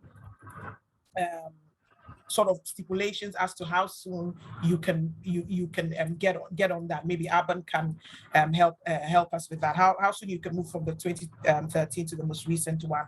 But I know for us in-house, it's a discussion that we've started having. We've started having sort of forums and workshops with the core implementation team on how we move forward in 2023 in terms of our next assessment as well. So probably we can hear from Urban as well in terms of if there are any stipulations or any wait times, which I don't think they are, but I think he'll give us good insights as well. Yes, can you hear me? Yes, Urban, yes, okay. Please, if you don't mind, just within 30 seconds. How soon? Yes, 30 seconds. Actually, to get your certificate updated to new ISO 27001 release of ISO standards, we have a transition course. This is a 2 days course, and you can have it all from Deloitte or partner Deloitte actually, who is offering it right now. Second thing, just to come back to some questions we have before about the main challenges in the future. I think that the changing context is always requesting from our professionals to have a multidisciplinary and cross-sectional approach, and to even more and more go through some kind of integrated management systems. So just okay, I lasted too much. Sorry. All right, thank you. All right, so let me quickly thank you so much, our panelists. I'd like to take some questions for the first panel, and I'm hopeful. Okay, for me, would you like to take them, or I should just go ahead? Okay, you're mute. Okay. Yes. No, hold on. Yes. Yeah, we can hear you now. Okay, so Griffith and Romaric, if we're still on the call, I think we just have a few questions just to take. Hello, Griffith and Romaric. We can hear you, go ahead. Okay. Okay, so I just wanted them to turn on their videos just to so that okay, but we can just take probably any of the panelists can take the questions. So okay, anybody can take the question. So let me just ask the first question saying that hi, what can be done to mitigate the abuse of database service accounts as applications make use of these accounts when these service accounts are compromised? I know cybersecurity team will see some of these operations as normal as they come from a service account. I don't know who wants to take that. Romai, do you want to take that? Yes, okay. Go ahead. Yeah, thank you, Fumi. I think that's a very important question because we see more and more folks using their systems, but not using their credentials to access other systems. What needs to be done is the process has to happen first. And when you see that there is a system that has gotten access to another system using a credential that has a different purpose, which is usually for non-humans, it's important to first of all restrict the usage of that credential, because by default those kind of credentials have more privileges that are than what is required for the human interactions. A DB would have limited privileges to do his or her daily job. Another system that requires probably a schema level permission for a DB. I mean, this can lead to devastating consequences. But at the same time, just going ahead to lock that credential can cause an adverse effect, right? Because you're trying to prevent an abuse in the environment. But you've seen that there's an incident that is taking place. You can decide to quarantine the box or contain it. You can decide to disable the credentials because your assumption is that he's been compromised as a credential, but probably it's not a compromise per se from a hacking perspective. It might be from a bad behavior perspective that somebody within IT has shared it with somebody else. So circumscripting the incident is very important, which every CISO must give himself or herself a time, depending on the culture of the organization. For some, it could be 5 minutes, it could be 10 minutes, it could be 30 minutes, it depends. But time is of essence because that's where the main time to respond, if it is excessive, could materialize into a compromise of the organization. So that there's no answer that would be the best for every organization. It would depend specifically on the hygiene and the culture on in where you are. If you happen to see this happening most of the time, it means that the culture in the IT hygiene is not good. So you don't decide to just lock down everything just like that because you will cause service disruptions that may turn you into an enemy of the business. However, if you are in an environment where there is a very good posture in terms of usage of credentials and identities, and you see somebody at a particular hour in the day using a particular credential to access the system, and you can determine that this is not what it's supposed to be, you can go ahead and take the right action and not only suspend the account, but you can also quarantine the box that is taking these actions, if that box is managed. And you can also look into where the activities are happening in FINE as a risk. If that is a privileged system, could be Active Directory, could be a DB server of interest, you can decide to temporarily also contain that environment. That should only happen after consultation, and it has to happen very quickly. Not that you should, because you have access to the system, then you become a dictator and you're just containing systems for the sake of containing systems. Yeah. Thanks. Yeah, thanks so much, Romaric. I think that's very, very apt and Can I just? Yes. Okay. Hello. I smiled when I heard somebody. Okay. Hello. Yes, I smiled when I heard Romaric talk about being a detector. Yeah. We're almost tempted to be, because on the long run, the CISO will be held accountable for any breach that then happens after. But I'm very happy that he brought the business sense, the business sentiment into it. So as CISOs that sit on the executive management, they should be able to balance the difference between knee-jerk reaction and preventive actions. The user access governance procedure process of the company must be top-notch and must be followed and must be rehearsed. So at that point, before we get to a point where you now make the CISO not to have a choice but to shut it down, is to ensure that we have monitoring tools that will then spot when these user accesses, users or credentials spin off from IT environment. Database, system accounts, there is always an excuse for one system account to have an escalated privilege or the other. But if they follow a particular governance and change management process before a new one is spun off, the CISO should be aware. CISO can pass them through password vaulting system, through privilege account management system, where at least you are sure that this particular one that has been spun off, we are able to understand the movement across the network. The SOC analysts should be trained on monitoring and alerting to be able to pick up easily when such system accounts are spun off from the IT environment. That helps us to stay nimble, because for me, as a CISO, if you surprise me, I would not like to take that surprise. So best to get to that point where we don't start talking about democracy or dictatorship, because we are just about being breached. Everybody becomes paranoid at that point. That's just my view. Thank you so much. Thank you so much. Okay, so I'll just take one more question.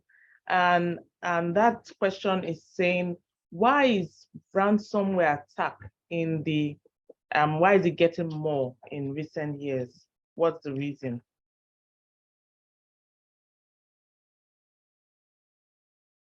I think that there's no one size fits all answer to this one. Why is ransomware? People have tried to weaponize or monetize the reason or their journey into cybersecurity. And people have also tried to gain more, make more gains, financial gain for all their efforts, especially when you then see the ones that are not really activists, the ones that just want to make money out of organizations. But you see some of them, because there is no other way to bring some people to their knees other than to blackmail them or publicly disgrace them. And people are always aware of their reputation, and nobody wants to be seen as not being able to secure its environment. So that way, the activist who just wants to do it for fun, or who wants to do it as a protest, or the ordinary guy that just wants to enjoy himself, wants to show to the world that he's able to do this. And then the other guys that just want to make financial gains. And then there are other proliferation of alternative ways of exchange of value. So there are currencies that are outside of regulation in various countries, the cryptocurrencies and the rest of them. So people are now able to do all sorts. Trade by barter is back, and people are able to bypass controls. So in the world where they're able to use the proceeds of such criminal activities, ransomware becomes a very cheap way to carry out their trade. And that's why you see it's always, it's trying to it's increasing and increasing. And then people are also more and more not as detective, as careful as before. Okay, thank you so much, Griffith. I think that's all for now. Please, if you have any more questions, please, you can send to our email and we can engage more. I would hand over to Tokwe, who will take the closing remarks. All right, thank you very much. I just saw that. Okay, I can see Romaric, your hand is up. Before I go ahead, yes. Yes, I thought I would want to answer this question, that to add to what what Griffith has said, but I want to quote I would like to quote an inspiring gentleman. His name is Mr. Dr. Aladenusi. He said in multiple forums where I had a chance to attend that ransomware is the new way of kidnapping organizations. So we don't have money to invest in cybersecurity, but let your database be locked up and you cannot open your bank in the morning to serve customers. You pay that $10 million that is being asked from a company that is in St. Petersburg or in, I don't know, in Pyongyang. So I thought I would add that just to give a sense, to those who do not speak our language of what ransomware is, and also why is it lucrative, by the day. Thank you very much. Wow, it's been a very interesting and enlightening session. I really enjoyed it, actually. And it's good for me to see my Ghanaian friends as well, and my Canadian friends as well, my Nigerian friends as well, and all those who have joined from several places across the globe. I want to start by thanking Major General Akosade for the keynote address. It was so heartwarming to have the Office of the National Security Advisor of Nigeria represented, and very unusual that at this time he's still online, still listening to all the contributions, just to show you the kind of person he is. He is so interested and passionate about cybersecurity, and he just want to take this data and information from us, feed it back to the national SAT system, and see how to improve the overall security posture of the country. And that's why somebody at that level can still be online at this time, participating in this event. Sir, we are so thrilled by your contributions to this session, by everything you said, and the impact that you have made, and more importantly, the fact that you are taking what you have gotten from the CISOs to feed it back to your intelligence system. Thank you so much for that commitment. We also want to thank Dr. Adaize Udensi. She has another event, and which she's also going to be speaking, and so she had to leave. But while she stayed also for over 2.5 hours, and she was really involved. Thank you very much, Doctor. And I want to thank my CEO, Fatai Folarin, for his very fireful speech, and for setting the ball rolling today. And I want to thank all the panelists. First of all, Romaric, Benjamin from Ghana, Griffith. Griffith is doing information risk management now holistically, but you can see that your cyber edge is still very sharp. Thank you very much. Thank you, Harrison. Harrison shared a number of insights with us, just as well as Romaric and Benjamin. I really appreciated everything that you shared. Roger, it was good to see your face again after a long time. The last time I saw you, we are wearing masks, and now I'm seeing the live face without a mask. So nice to see you again, Roger. Thank you so much. Thank you, Zachariah. Your insights were invaluable. Jacqueline, in fact, you added so much color to this event, and next time we're going to have a panel of 4 females and one guy because of the performance of Jacqueline. I think we need more of that kind of contributions. And Harban, you came from a different angle, which is a very critical angle, the people side, the education side. A lot of people are doing awareness, but there's no education. And you have showed us to move, not just do awareness, but to do education. And we really appreciate you all. I want to also thank the leaders from Deloitte side. Fumi Odumbodi, thank you so much for the behind the scene, putting all this together, as well as Timulayi and all the team within the cyber team in Ghana, Nigeria. Thank you all. Sheriff, Nina, and Mike, Oji, everyone for putting this together. And I want to appreciate all our partners within Risk Advisory, Kofi Awa in Ghana. Thank you. I see that you stayed online all through. I appreciate your commitment. Amalaudu, thank you so much. Ibuku Bicroft, Daniel Kweshime, and every partner at Deloitte who has contributed with this. It's been a wonderful time. Interestingly, this is the 10th year since we've been having this CISO roundtable. And we believe that we are going to take this further and higher from next year.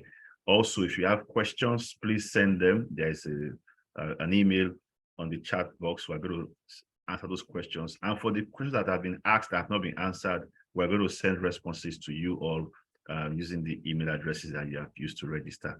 Some people have asked for the link for this recording, and it will be shared with you as well, and as well as other materials from the speakers.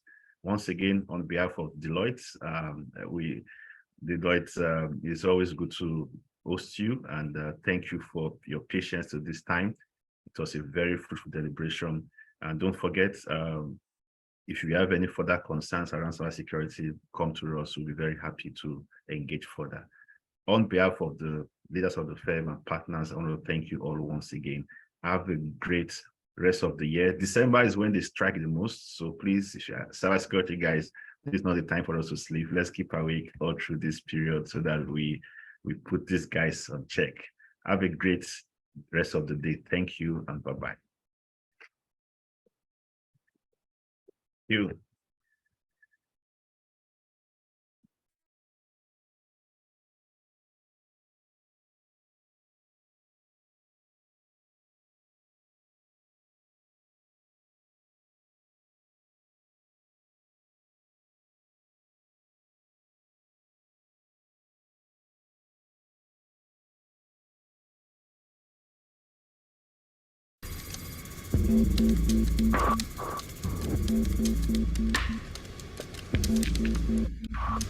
These guys are good. Let's get to work. A hot little startup with a great idea. Their target, a ProPass. Offices in 12 countries, 5,000 staff. You'd think they'd be secure, wouldn't you? Make some noise. A smokescreen. A decoy breach to hide what they're really after. Confidential information hidden in the depths of the system.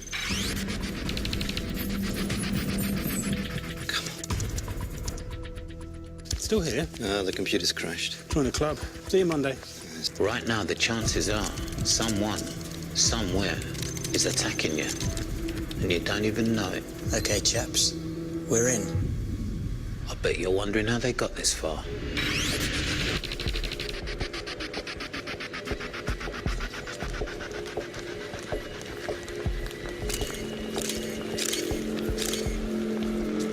Give us a smile. Lovely.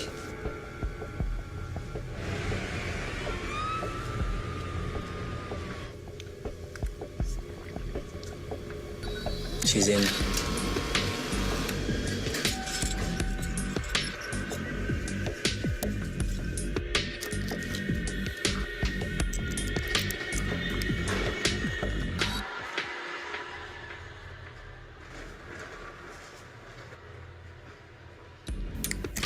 Sensitive passwords and system details from a keystroke logger hidden under a desk for 6 months. You got it? Easy. These guys, they know it all. Except, a few weeks earlier, a ProPass were hit by a smaller breach. It made the board stop and think how vulnerable they were. So they brought in the experts. It's never just an IT issue.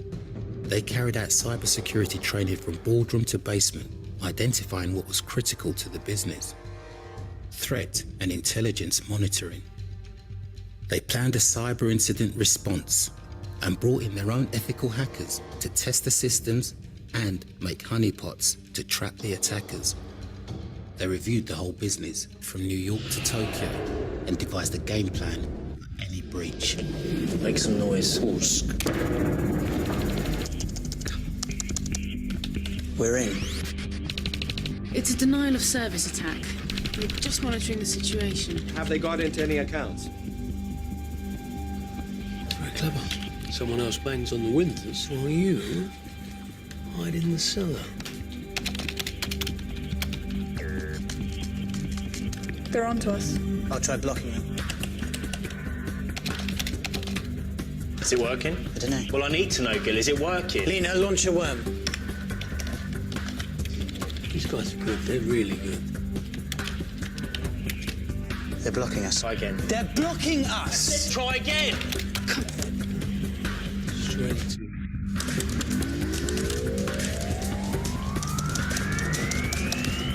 Gotcha.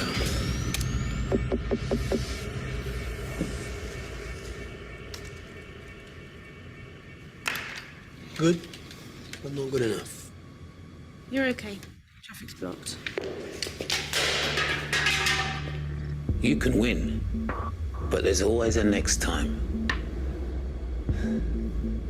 Who's next? Kobashi Tech. Criminals just get smarter. Who have we got for the smoke screen? Take your pick. And they're everywhere. A breach will happen. And when it does, will you be ready?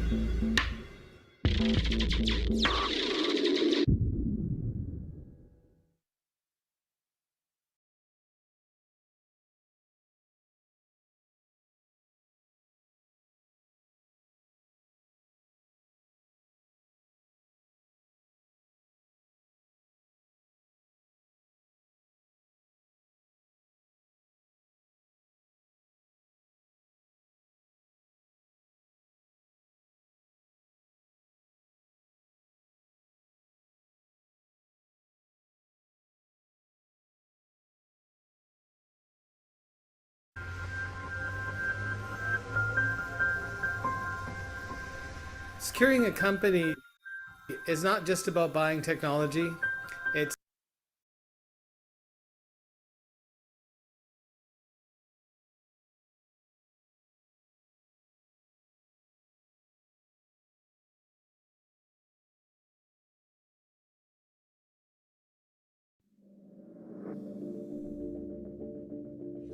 Nowadays, many companies are embarking on major digital transformation. And with this technological revolution comes a growing sophisticated threat that organizations need to stay one step ahead of. Companies across the globe are reporting that they have been struck by a major ransomware cyber Global cyber attacks are the greatest threat in the 21st century, affecting businesses and banks across the world. Tell me we're better prepared than they were. The fear of cyber attack has moved up companies' agenda, but company executives often don't receive the information they need to really understand the threats or feel confident all the risks are being appropriately managed. What are the risks for us?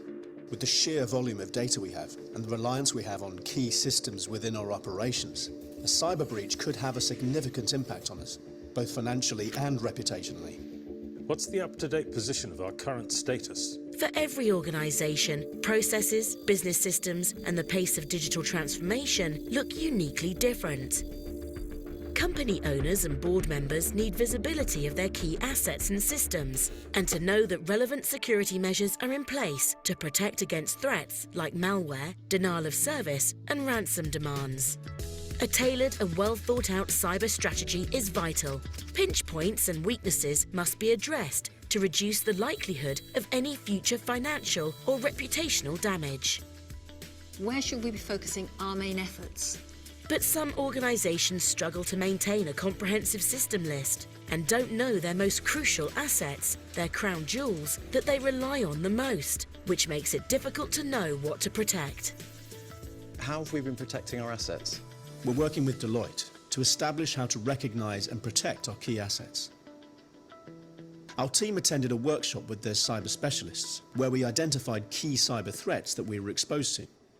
We conducted cyber resilience assessments and tests to identify where we were vulnerable and where attacks could occur.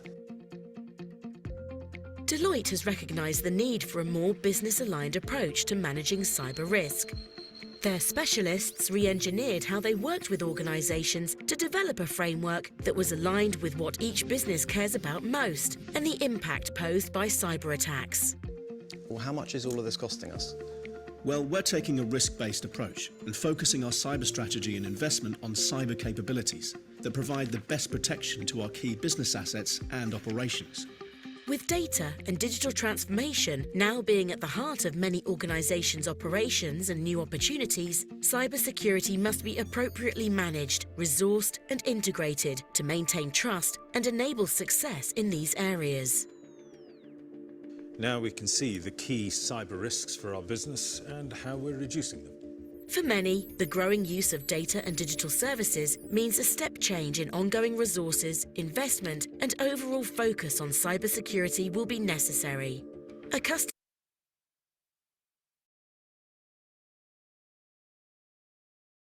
cyber strategy enables organizations to focus on what matters and prioritize security resources and spend accordingly to reduce the likelihood of future damage. Deloitte Cyber Strategy Services are already enabling many organizations around the world, large and small, to be secure, vigilant, and resilient.